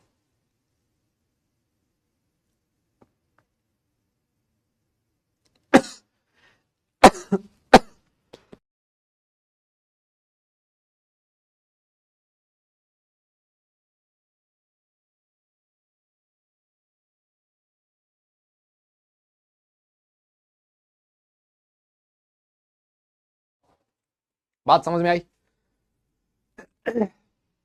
कि सर जो सीएन है वो क्या कर रहा है? सीएन- Fe2 प्लस को इलेक्ट्रॉन दे रहा है सर। अरे सर सीएन- इलेक्ट्रॉन दे रहा है, इसका मतलब सर ये जो Cn है, क्या मैं इसको लुईस बेस बोल सकता हूं? हां सर बोल सकते हो, दिस इज लुईस बेस, क्योंकि सर इसकी टेंडेंसी क्या होती है, इलेक्ट्रॉन पेयर देने की होती है। और आगे चल के हम लोग इसी को क्या नाम देंगे, लिगेंड नाम देंगे। इसका नाम क्या है, लिगेंड है, जो क्या करता है सर, इलेक्ट्रॉन पेयर देता है। और इलेक्ट्रॉन पेयर किसको दिया है, Fe2+ को दिया है। ये जो Fe2+ है, इस Fe2+ को दुनिया सेंट्रल एटम, सेंट्रल आयन के नाम से जानती है। यस, तो सेंट्रल एटम एक ऐसा एटम या फिर ऐसा आयन है जिससे ये डिफरेंट जो स्पीसीज हैं, डिफरेंट जो मॉलिक्यूल्स हैं, वो एक कोऑर्डिनेट बॉन्ड के थ्रू जुड़े हैं। और क्योंकि सेंट्रल मेटल और लिगेंड के बीच एक कोऑर्डिनेट बॉन्ड बनता है, दैट्स व्हाई ये जो कंपाउंड्स हैं इनको कोऑर्डिनेशन कंपाउंड्स कहा जाता है। इसका नाम कोऑर्डिनेशन कंपाउंड ऐसे नहीं पड़ा है, क्योंकि बॉन्ड जो प्रेजेंट होता है वो कौन सा होता है, कोऑर्डिनेट बॉन्ड प्रेजेंट होता है। किस किस के बीच, सेंट्रल मेटल और लिगेंड के बीच। अब एक बात और बताओ, ये जो Fe2+ है ये क्या कर रहा है, इलेक्ट्रॉन पेयर ले रहा, बोले मुझे कोई इलेक्ट्रॉन पेयर दे दो दे दो दे दो। अच्छा एक बात बताओ, अगर इलेक्ट्रॉन पेयर ले रहा है तो इस इलेक्ट्रॉन पेयर को रखने के लिए इसके पास जगह भी तो होनी चाहिए ना। सर इलेक्ट्रॉन पेयर को रखने के लिए जगह भी होनी चाहिए। जगह कहां होती है सर, जगह होती है वैकेंट ऑर्बिटल। तो मतलब सर ये जो सेंट्रल एटम है, इसकी खास बात क्या है, इसके पास क्या प्रेजेंट होना चाहिए, वैकेंट डी ऑर्बिटल प्रेजेंट होना चाहिए। और आपको जानकर बहुत खुशी होगी, इसी वजह से हम लोग ये बोलते हैं कि जो डी ब्लॉक एलिमेंट होते हैं वो कोऑर्डिनेशन कंपाउंड्स का फॉर्मेशन करते हैं, वो कॉम्प्लेक्स कंपाउंड का फॉर्मेशन करते हैं। क्यों, क्योंकि जो हमारा डी ब्लॉक एलिमेंट होता है उसके पास वैकेंट डी ऑर्बिटल होता है, और वैकेंट डी ऑर्बिटल में वो इलेक्ट्रॉन पेयर रख सकता है। सोचो, देने वाले बहुत लोग हैं, लेने के लिए जगह नहीं है, रखने के लिए जगह नहीं है, तो सारा बॉन्ड बनेगा कैसे, नहीं बनेगा। देने वाला राजी भी होना चाहिए, और जो लेने वाला है उसके पास रखने के लिए घर भी होना चाहिए। और इलेक्ट्रॉन का घर क्या होता है, ऑर्बिटल होता है ना। तो एक के पास देने के लिए हो, दूसरे के पास रखने के लिए हो घर, तब जाके एक बॉन्ड बनता है ना। तो ये खास बात है, ये खास बात है किसकी, सेंट्रल एटम की, कि उसके पास क्या प्रेजेंट होना चाहिए, वैकेंट ऑर्बिटल प्रेजेंट होना जरूरी है। क्या मेरी बात समझ में आई क्या? यस। और क्योंकि ये जो Fe2+ है ये इलेक्ट्रॉन पेयर ले रहा है, तो क्या मैं इसको लुईस एसिड बोल सकता हूं? हाँ सर, अरे सर बोल दो ना सर, क्या दिक्कत, क्या आपको लुईस एसिड बोल दो सर, ये रहा लुईस एसिड। यस। अच्छा एक चीज और देखो, बहुत सारे लोगों को ऐसा लग रहा होगा कि ये जो Fe2+ के चारों तरफ ये जो Cn- लगे हैं, ये मर्जी हो जहां वहां जाके जुड़ जाएंगे। नहीं बेटा, ऐसा नहीं होता। इनका अरेंजमेंट रैंडम नहीं होता, इनका अरेंजमेंट फिक्स होता है कि या तो ये ऑक्टाहेड्रल ज्योमेट्री में जुड़ेंगे, टेट्राहेड्रल ज्योमेट्री में जुड़ेंगे, स्क्वायर पिरामिडल में जुड़ेंगे, किस में जुड़ेंगे, ये ज्योमेट्री फिक्स होती है। सेंट्रल मेटल के चारों तरफ ये जो लिगेंड्स का अरेंजमेंट होता है, दैट इज फिक्स्ड, ये फिक्स अरेंजमेंट होता है। मेरी बात समझ में आई? यस। देखिए यहां पर लिखता है कि इंड ए कोऑर्डिनेशन एंटिटी, है ना, इसको कोऑर्डिनेशन एंटिटी बोला जाता है। बेटा ये जो चीज है ना, ये इतनी बड़ी चीज आपने लिखी है ना, ये जो complex part, this is coordination entity. The atom और ion to which a fix number of ions are bound in a definite geometry, है ना। फिक्स नंबर ऑफ एटम्स और ग्रुप्स, ये देखो 6 Cn लगे हैं, are bound in a definite geometry. Definite geometry में arrange होते हैं। वो ज्योमेट्री ऑक्टाहेड्रल, टेट्राहेड्रल क्या होगी, हम लोग पढ़ेंगे आगे, आगे चल के पढ़ेंगे कि किस ज्योमेट्री में अरेंज होते हैं, वो हम लोग पढ़ेंगे आगे, उसकी चिंता मत करें। लेकिन वो ज्योमेट्री फिक्स होती है, is called as central atom हो रहा है। आपको मेरी बात समझ में आई क्या? अभी और एग्जांपल दूंगा मैं आपको, है ना, अभी मैं आपको एग्जांपल दूंगा, चिंता मत कीजिए। आप एक बार के लिए डेफिनेशन लिख के ये वाला एग्जांपल नोट कीजिए, और हो जाए तो डन लिखिए, फिर मैं आपको थोड़ा और आगे ले चलूंगा। थोड़ा सा वेट कीजिए, हाइब्रिडाइजेशन भी पढ़ेंगे, सब कुछ पढ़ेंगे, थोड़ा वेट करो, इतना एक बार ही लिखो। 2-3 एग्जांपल और देता हूं, एकदम मामला सेट हो जाएगा। जल्दी बताओ।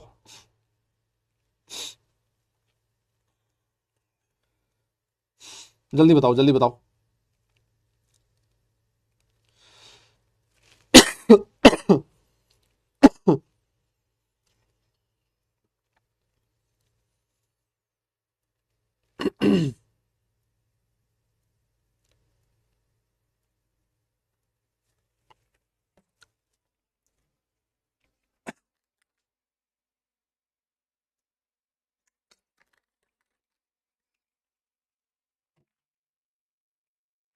हो गया, मामला सेट है। आओ देखो और एग्जांपल लिखते हैं, कुछ एक आधा एग्जांपल और देता हूं, सुनो। जैसे ये वाला एग्जांपल लिखा था आपके सामने, CuNH3 4SO4। अरे बेटा इसके बारे में आपने कहा था सर ये कैसे टूटेगा, ये ऐसे टूटेगा CuNH3 4 2 प्लस SO4 2 माइनस, है ना, ऐसे ही टूटेगा सर ये, है ना, ये आपको पता ही है। अब तो मुझे एक बात बताओ, देखो सर यहां इस कॉपर की ऑक्सीडेशन स्टेट बता सकते हो क्या? सर हमें नहीं पता सर। मैंने कहा कोई बात नहीं, तो X मान ले। सर अमोनिया, अमोनिया पे कोई चार्ज होता है क्या सर? अरे सर अमोनिया जो है अरे सर जो अमोनिया है वो तो न्यूट्रल होता है सर, न्यूट्रल पे कोई चार्ज नहीं होता, इन चारों पे कोई चार्ज नहीं है। इन दोनों की ऑक्सीडेशन स्टेट का सम कितना होगा? +2 होगा। इसका मतलब सर कॉपर की ऑक्सीडेशन स्टेट कितनी है? +2 है। ठीक है सर, कैसा है जुगाड़? कुछ ऐसा है, कॉपर 2+ है, और सर ये जो कॉपर 2+ है इससे कितने NH3 जुड़े हुए हैं सर? 4 NH3 जुड़े हुए। देखिए सर, एक NH3 ये रहा, एक NH3 ये रहा सर एक NH3 ये रहा, और सर एक NH3 ये रहा। देख रहे हो सर आप? सर आप देख रहे हो आज? और इसके ऊपर टोटल चार्ज कितना है? 2+, और यहां बाहर बैठा है SO4 2-। सर अमोनिया में नाइट्रोजन के पास लोन पेयर होता है, ये तो मानते हो सर। नाइट्रोजन ने अपना लोन पेयर दे दिया, लोन पेयर दे दिया, लोन पेयर दे दिया, लोन पेयर दे दिया, 4 कोऑर्डिनेट बॉन्ड बन गए सर। चारों एकदम बढ़िया एक फिक्स अरेंजमेंट में बैठे हैं, और वो अरेंजमेंट कौन सा होगा इसके बारे में हम लोग बात करेंगे, लेकिन अभी के लिए ये ध्यान रखें फिक्स अरेंजमेंट होता है सर। ये जो हमारा Cu2+ है that is my central ion, जिससे डिफरेंट स्पीसीज जुड़े हों एक फिक्स अरेंजमेंट में। और ये जो NH3 है सर, इसको दुनिया लिगेंड के नाम से जानती है। जो इलेक्ट्रॉन पेयर देता है वो लिगेंड होता है, जो इलेक्ट्रॉन पेयर लेता है वो सेंट्रल एटम होता है, लुईस एसिड होता है। बेटा बोलना पड़ेगा। डन है क्या मामला? सेट है क्या? एक एग्जांपल और दिया था, वो लिख लो, और लिख लो भाई, है ना, जिससे कि एकदम तुम्हारे दिमाग से डर जो है ना वो निकल जाना चाहिए यार। मैं चाहता हूं वो डर तुम्हारे दिमाग से निकले। यस सर, ये वाला एग्जांपल दिया था और ये बताया गया था ये कैसे टूटेगा सर। ये कुछ ऐसा टूटेगा सर, +3Cl-। सर मुझे इस क्रोमियम का ऑक्सीडेशन स्टेट नहीं पता। मैंने कहा कोई बात नहीं, नहीं पता तो मैं बता देता हूं, इसका X मान ले। अरे सर वाटर तो न्यूट्रल है सर, सर 0 हो जाएगा, X की वैल्यू 3 हो जाएगी सर। मानते हो क्या आप इस बात को?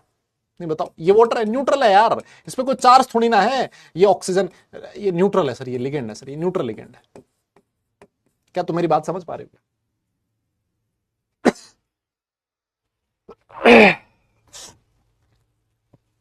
यस तो सर इसमें क्या होगा? सर इसमें कुछ ऐसा होगा सर, ये रहा क्रोमियम 3+, और सर इसके चारों तरफ एकदम गजब गजब सर, एकदम गजब माहौल है सर, है ना सर गजब माहौल है सर। वाटर ने एकदम गजब इलेक्ट्रॉन पेयर दे रखे हैं इसको, क्या मजा ही आ गया सर। 6 वाटर लगे पड़े हैं सर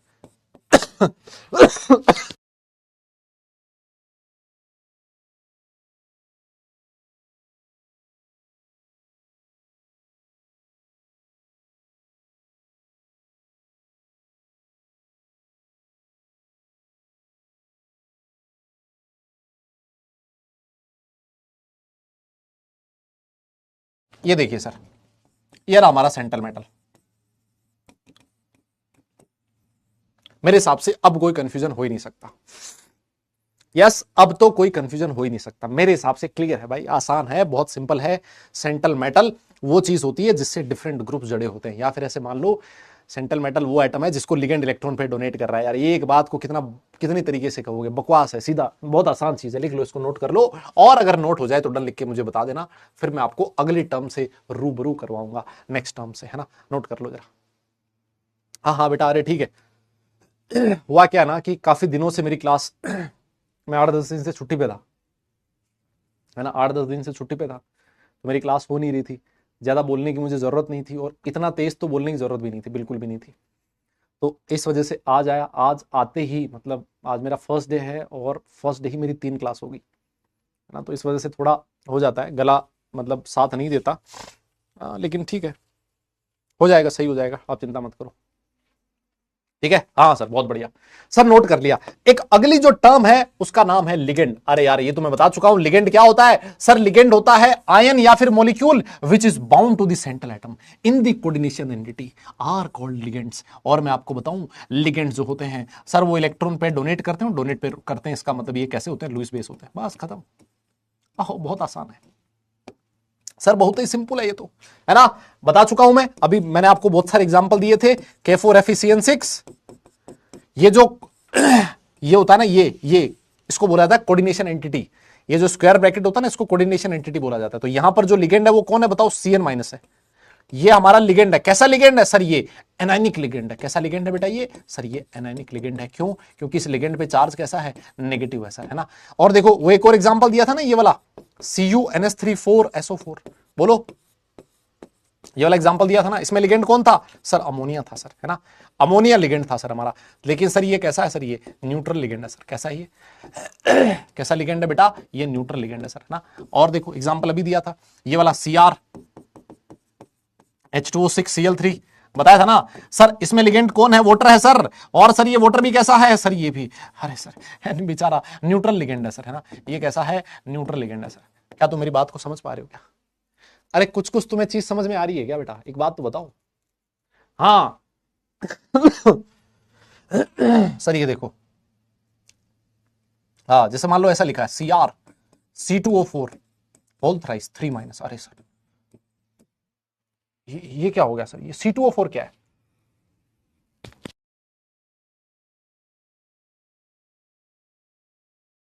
हाँ देखो, आपने इसका नाम सुना है, इसको क्या कहते हो आप?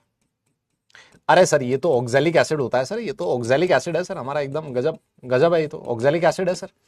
एक बात बताओ, इस ऑक्सैलिक एसिड का मैं H+ हटा दूं, H+, ये लो सर हटा दो, H+ अगर आपने हटा दिया तो इसको क्या बोला जाता है सर, इसको ऑक्सलेट आयन बोला जाता है सर। क्या है ये, ऑक्सलेट आयन है सर। क्या है, अरे सर ये ऑक्सलेट आयन है सर, बहुत बढ़िया बात है, ऑक्सलेट आयन है सर ये, बहुत बढ़िया। और यही है बेटा C2O4, इस पे चार्ज कितना होता है 2-, C2O4 2-, यही है C2O4, ये रहा ऑक्सलेट आयन है सर। और इसको पता है OX से दिखाया जाता है ना, किससे दिखाया, OX लिखा जाता है इसको, ऑक्सलेट है ना, इसको क्या लिखा जाता है, OX, है ना। तो कई जगह आपको ऐसा भी लिखा हुआ मिलेगा, है ना, घबरा मत जाना तुम लोग। इसमें यहां पर लिगेंड कौन सा है, C2O4 2-, और इसको मैं क्या कहूंगा, अरे सर ये एनायनिक लिगेंड है सर। क्यों, क्योंकि इस पे चार्ज कैसा है, नेगेटिव है सर। समझ गए क्या? यस, हाँ कोई बोल ही नहीं, अरे ये तो पढ़ के आए हो तुम लोग, हाँ सर ओसी में पढ़ के आए हैं सर ऑर्गेनिक केमिस्ट्री निपटा के आए सर। बोलो लिगेंड में कोई दिक्कत आएगी क्या? अरे कोई बोल ही नहीं रहा, अरे लिगेंड में कोई दिक्कत आएगी क्या दादा, बोलना। जो आपका जो सेंट्रल एटम है उसको जो इलेक्ट्रॉन पेयर देता है वो लिगेंड होता है। लिगेंड के बारे में मैं आपको बहुत डिटेल में पढ़ाऊंगा, बहुत डिटेल में। क्लासिफिकेशन ऑफ लिगेंड अपने आप में एक पूरा टॉपिक है ना। तो इसको एक बार के लिए नोट कर लो, और हम लोग चल लेते हैं आगे, अगली अगली टर्म के बारे में पढ़ लेते हैं ना, अगली टर्म के बारे में पढ़ लेते हैं, आओ। हाँ अगली टर्म के बारे में पढ़ते हैं।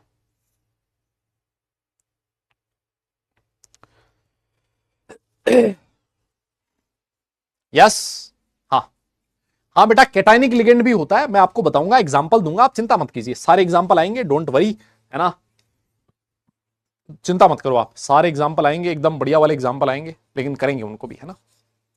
डन है, बहुत बढ़िया, क्या बात है, क्या बात है भाई। अब अगला एक एग्जांपल और देते हैं ना। एक छोटी सी डेफिनेशन और आती है जिसको बोला जाता है कोऑर्डिनेशन पॉलीहेड्रॉन। क्या नाम है, कोऑर्डिनेशन पॉलीहेड्रॉन। अरे ये क्या होता है, बहुत फालतू चीज है। मैंने आपसे ये कहा कि सेंट्रल एटम के चारों तरफ लिगेंड जो होता है उनका अरेंजमेंट फिक्स होता है। ये जो फिक्स अरेंजमेंट है ना मेरे भाई, उसी को बोला जाता है कोऑर्डिनेशन पॉलीहेड्रॉन। खत्म। जैसे मान लो ये मेटल है ना, सेंट्रल मेटल को मैं M से दिखा रहा हूं और लिगेंड को L से दिखा रहा हूं। ये 4 लिगेंड इस तरीके से इसके चारों तरफ जुड़े हुए हैं। अरे बेटा ये जो अरेंजमेंट है, क्या आपको टेट्राहेड्रल दिख रहा है? हाँ सर, तो ये हो गया हमारा कोऑर्डिनेशन पॉलीहेड्रल। बोलो तो सही, हाँ सर बिल्कुल सही है सर। इसके चारों तरफ, मेटल के चारों तरफ 4 लिगेंड जुड़े हुए हैं, लेकिन आज किस तरीके से, इस तरीके से। अरे सर ये क्या है, this is my square planar coordination polyhedron. मेरी बात तुम लोग समझ पा रहे हो शायद। अरे सर ये सेंट्रल मेटल है, इसके चारों तरफ ये 5 लिगेंड है सर, ये 5 लिगेंड कुछ इस तरीके से जुड़े हुए हैं। अरे सर इसका नाम क्या है, अरे सर इसका नाम सुना सुना लग रहा है, दिस इज ट्राइगोनल बाइपिरामिडल। अरे बोलो तो सही, क्या ये ट्राइगोनल बाइपिरामिडल होता है क्या? सर नाम तो सुना है सर, बस बोल नहीं रहे हो तुम। क्या ये ट्राइगोनल बाइपिरामिडल है? सर बिल्कुल है। अरे इस सेंट्रल मेटल के तरफ चारों तरफ 6 लिगेंड जुड़े हुए हैं इस तरीके से, है ना, ये 6 लिगेंड इस तरीके से जुड़े हुए हैं सर। ये जो अरेंजमेंट है कोऑर्डिनेशन पॉलीहेड्रल बोला जाता है, और इसको दुनिया ऑक्टाहेड्रल ज्योमेट्री कहती है सर। क्या है ये? ऑक्टाहेड्रल कह दो या फिर स्क्वायर बाइपिरामिडल कह दो, आपकी श्रद्धा है, आपकी मर्जी है, बोलिए। तो लिखा है द स्पेशल अरेंजमेंट, है ना, स्पेशल मतलब स्पेस में arrangement of the ligand atom which are directly attached to the central atom defines a coordinating polyhedron about the central atom, है ना। ये जो अरेंजमेंट है इसको कोऑर्डिनेशन पॉलीहेड्रॉन बोला जाता है सर। क्या गजब चीज है सर, ये बहुत सिंपल बहुत आसान चीज है सर, क्या करना है इसके बारे में, ज्यादा निपटा दिया सर, बोलिए। यस बोलिए, नोट कर लीजिए, नोट हो जाए, डन लिख दीजिए, आगे चलते हैं, एक और डेफिनेशन करवा देते हैं सर, काम खत्म है फिर। हाँ अरे सर देखो एक क्लास निकल गई, कितना आसान एकदम, पता ही नहीं लगा, पता ही नहीं लगा कि कब 2 घंटे हो गए, पौने 2 घंटे हो गए, है ना। हाँ यस, नोट कर लो, नोट कर लो, जल्दी कर लो। श्रद्धा मेरी है, अरे बेटा शक्ल देख ले अपनी शक्ल शक्ल शक्ल देखो बेटा, है ना, थोड़ा है ना एकदम से हो गया हो गया हो गया हो गया, पक्का। चलो मैं आगे चलूं, सोच लो, पक्का पक्का, आओ आओ। सर एक और डेफिनेशन आती है जिसका नाम है homoleptic complex and heteroleptic complex. भाई निहायती आसान, सुनो, मैं आपके सामने एक एग्जांपल लिख रहा हूं, K4FeCN6। मुझे एक बात बताओ, ये जो एग्जांपल है क्या इसमें सारे के सारे लिगेंड एक तरीके के हैं? हाँ सर सारे लिगेंड एक तरीके के हैं, CN- है। अगर किसी कॉम्प्लेक्स कंपाउंड में सारे लिगेंड सेम हो तो सर उसको होमोलेप्टिक कॉम्प्लेक्स बोला जाता है। होमो मतलब सेम। एक एग्जांपल मैंने तुम्हें और दिया था, CrH2O6 है, क्या ये भी होमोलेप्टिक का एग्जांपल है? अरे सर बिल्कुल है, यहां पर भी सर सारे के सारे लिगेंड सेम है, तो ये होमोलेप्टिक हो गया। एक और एग्जांपल दिया था, देखो CuNH3,4SO4, क्या ये भी होमोलेप्टिक है? बिल्कुल है सर। अरे सर देखो सारे के सारे लिगेंड सेम है, अगर किसी कॉम्प्लेक्स में सारे लिगेंड सेम हो तो सर ऐसे कॉम्प्लेक्स को होमोलेप्टिक कॉम्प्लेक्स बोला जाता है। और सर एक से ज्यादा टाइप के कॉम्प्लेक्स हो, फिर एक से ज्यादा टाइप के लिगेंड हो, फिर अरे तो उनको हेट्रोलेप्टिक बोल दो। सर एक से एग्जांपल होते हैं क्या? मैंने कहा अभी बता देता हूं, देख ये तेरे सामने एक एग्जांपल मैंने लिखा है, CrH2O4 Br2 और Br, ये देख, दिख रहा है क्या तुझे इसमें? हाँ सर दिख तो रहा है सर। सर 4 लिगेंड वाटर है और 2 लिगेंड Br2 है सर, ब्रोमीन है सर। सर डिफरेंट लिगेंड आ गए, और अगर लिगेंड डिफरेंट है तो सर लिगेंड डिफरेंट, तो इसका मतलब ये कैसा है सर? ये हेट्रोलेप्टिक है। आपकी श्रद्धा है, आप लोग चाहें तो इस डेफिनेशन को पढ़ सकते हैं, डेफिनेशन में भी वही लिखा है। Complexes in which a metal is bound to only one kind of donor groups are known as homoleptic. Complexes in which a metal is bound to more than one kind of donor groups are known as heteroleptic. क्या आप homoleptic और heteroleptic को पहचान पाओगे क्या? Yes अरे बोलो क्या पहचान पाओगे क्या? अरे बोलो ना। अरे सर ये तो बहुत सिंपल है, बहुत आसान है सर, ये पहचान लेंगे सर हम। डन लिख दीजिए, आगे चलेंगे। डन लिख दीजिए, आगे चलेंगे फिर। यस डन लिख दीजिए, आगे चलेंगे। यस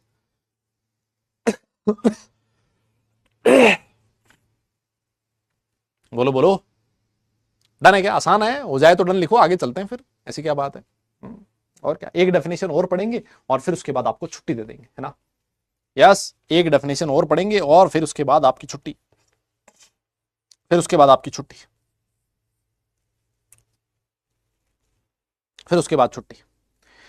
एक डेफिनेशन जो मुझे आपको देनी है वो डेफिनेशन, बाकी फिर डेफिनेशन अगली क्लास में होगी, जिसका नाम है कोऑर्डिनेशन स्फीयर, जिसका नाम है कोऑर्डिनेशन स्फीयर। देखो कोऑर्डिनेशन स्फीयर में आपको बता चुका हूं, देखो ये जो आपने लिखा था ना एग्जांपल K4FeCN6, मैंने आपसे कहा था ये कैसे टूटेगा, ये टूटेगा 4K प्लस प्लस FeCN6 4-। मैंने आपसे कहा था ये जो स्क्वायर ब्रैकेट होता है ना, ये जो स्क्वायर ब्रैकेट है इसी को आप लोग क्या बोलते हो? कोऑर्डिनेशन स्फीयर बोलते हो। This is your coordination sphere, है ना, इसको कोऑर्डिनेशन स्फीयर भी बोला जाता है, है ना, और कुछ लोग इसको कोऑर्डिनेशन एंटिटी भी बोलते हैं। क्या बोलते हैं? कोऑर्डिनेशन एंटिटी भी बोलते हैं।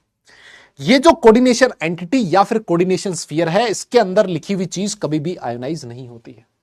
ये तो मैं पता है सर, इसके अंदर लिखी हुई चीज कभी भी आयोनाइज नहीं होती है। बोलिए नहीं होती ना। अरे देखो एक और एग्जांपल देख लो, ये वाला जो एग्जांपल लिखा था कि Cu NH3 4 और SO4, बोलो ये तो लिखा था एग्जांपल। और ये कैसे टूटा था सर? ये ऐसे टूटा था, Cu NH3 4 2+ और SO4 2-। सर ये ऐसे ही टूटा था, है ना। तो यहां पर कोऑर्डिनेशन स्फीयर कौन सा हो गया सर? ये वाला है sir, this is your coordination sphere. Yes बोलिए, इसको कोऑर्डिनेशन स्फीयर बोल दो या फिर कोऑर्डिनेशन एंटिटी कह दो। इसके अंदर लिखी हुई चीज कभी भी डिसोसिएट नहीं होती सर, कभी भी डिसोसिएट नहीं होती सर। बोलिए, कोई बोल ही नहीं रहा सर। अरे बोलो, कभी भी डिसोसिएट नहीं होती सर, बिल्कुल सही बात है। अच्छा, अब कुछ आयंस ऐसे हैं सर जो आयनाइज हो गए और इस कोऑर्डिनेशन स्फीयर से बाहर हैं। जैसे देखो ये K+ जो था ना सर, ये आयनाइज हो गया ना। ये जो आयनाइजेबल आयन है, इसको दुनिया पता है क्या बोलती है? काउंटर आयन कहती है। क्या बोलती है? Counter ion. वैसे ही यहां पर आयनाइज कौन हुआ? SO4 2-। इसको क्या बोला जाता है? This is your counter ion. देखो ये लिखा हुआ है, The ionizable groups are written outside the bracket, है ना। Ionizable groups are written outside the coordination sphere, outside the bracket and are called counter ions। इनको क्या कहते हो? जो बाहर लिखे गए हैं, जो बाहर लिखे गए हैं इस कोऑर्डिनेशन स्फीयर से, उनको हम काउंटर आयन कहते हैं। यस, कोई बोल ही नहीं रहा है। अच्छा यहां देखो, जो एक और एग्जांपल था, Cr H2O6 Cl3, और ये वाला ऐसे टूटा था, CrH2O6 3+ + 3Cl-, है ना। ये तो था। और सर ये मामला सेट हो गया, यहां क्या दिक्कत है?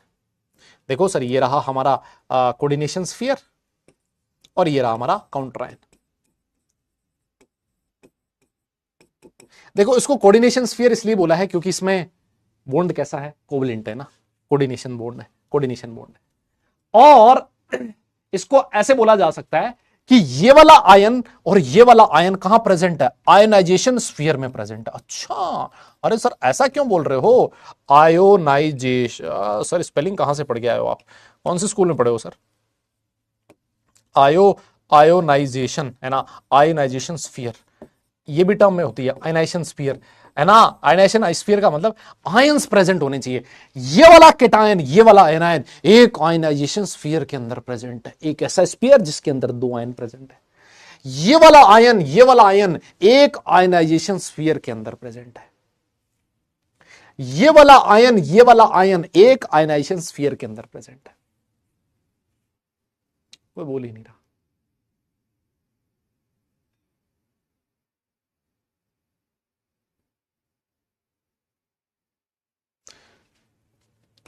डन लिख दो, पूछूंगा ही नहीं क्योंकि ऐसा कुछ चीज है ही नहीं, है ना, कि ऐसा कोई चीज है ही नहीं साला जो तुमसे पूछे कि समझ में आया कि नहीं आया। बताओ।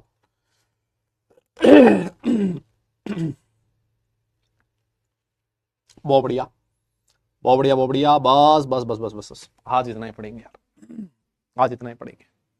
पहली क्लास है, ज्यादा नहीं पढ़ाना चाहता, है ना। मैं अपना नाम नहीं खराब करना चाहता कि टूडी सर बहुत पढ़ाते हैं, नहीं। होमवर्क फ्रॉम मॉड्यूल आज कुछ भी नहीं है। जो क्लास में पढ़ाया है, जो क्लास में पढ़ाया है रिवाइज करके आना है। एक दो छोटी छोटी टर्म्स और हैं जो मैं आपको अगली क्लास में करवाऊंगा ना, जैसे कोऑर्डिनेशन नंबर की कैलकुलेशन करना, है ना, और आपका ऑक्सीडेशन नंबर कैलकुलेट करना नेक्स्ट क्लास में करवाऊंगा मैं, है ना। और तुम्हारी जो ख्वाहिश है, हाँ हाँ एक चीज और है, एक चीज और थी जो मुझे बोला गया था, एक मार्क्स इंप्रूवमेंट प्रोग्राम होता है हमारा विद रियल टेस्ट सीरीज ना। तो ये टीचर्स डे पे आपको स्पेशल ऑफर है जो अभी भी चल रहा है कि आप marks VP MIP marks improvement program है वो हमारा ज्वाइन कर सकते हो, जिसमें बैच टेस्ट, रियल टेस्ट और AITS आपको मिलता है। प्राइजेस आपके सामने लिखी है, इसमें टेस्ट टाइप कौन कौन से टाइप के होंगे, कितने टेस्ट कितने होंगे वो आपके सामने लिखे हैं। स्कैन कर सकते हो, इसके बारे में और ज़्यादा जानकारी आपको यहाँ से मिल सकती है। और अगर आपको डाउट है इसके बारे में, कुछ पूछना है, ये क्या है मार्क्स इंप्रूवमेंट प्रोग्राम, कैसे ज्वाइन किया जाता है, एक व्हाट्सएप नंबर आपके सामने लिखा है, इस नंबर पे आप लोग कॉल कर सकते हो, है ना। तो ये चीज़ आपको और इसके बारे में पता लग जाएगा, ठीक है। तो थैंक यू सो मच। कि आप सब लोग आए, इस क्लास की आपने शोभा बढ़ा दी, है ना। और मेरे हिसाब से उम्मीद है मुझे ऐसी कि जो चीज़ हमने पढ़ी है आज आपको समझ में आई होगी। और जो लोग पहली बार पढ़ रहे हैं, जिन्होंने मेरी शक्ल पहली बार देखी है इस प्लेटफॉर्म पे, उनको भी मेरी शक्ल पसंद आई होगी, है ना। और शक्ल पसंद आने से ज़्यादा ज़रूरी है जो मैंने पढ़ाया है वो पसंद आया हो, जो मैंने समझाया है वो समझ आया हो। एक चीज़ मैं आपको वापस जाते जाते फिर बोलना चाहता हूँ, क्लास में आप आइए, रेगुलर आइए, हर चीज़ समझ में आएगी, रिवाइज करके आइए, हर तरीके के क्वेश्चंस आप लोग कर पाओगे, है ना। इतना विश्वास है जो मैं आपको दिलवा सकता हूँ।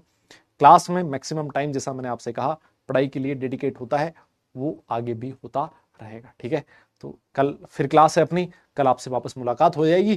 तब तक के लिए सारे लोग अपना ख्याल रखें, खुश रहें, हंसते मुस्कुराते रहें और पढ़ाई जरूर करते रहें, क्योंकि बेटा काम पढ़ने से चलेगा, सिर्फ मुस्कुराने से नहीं। नेक्स्ट क्लास तक के लिए tata bye bye, love you all.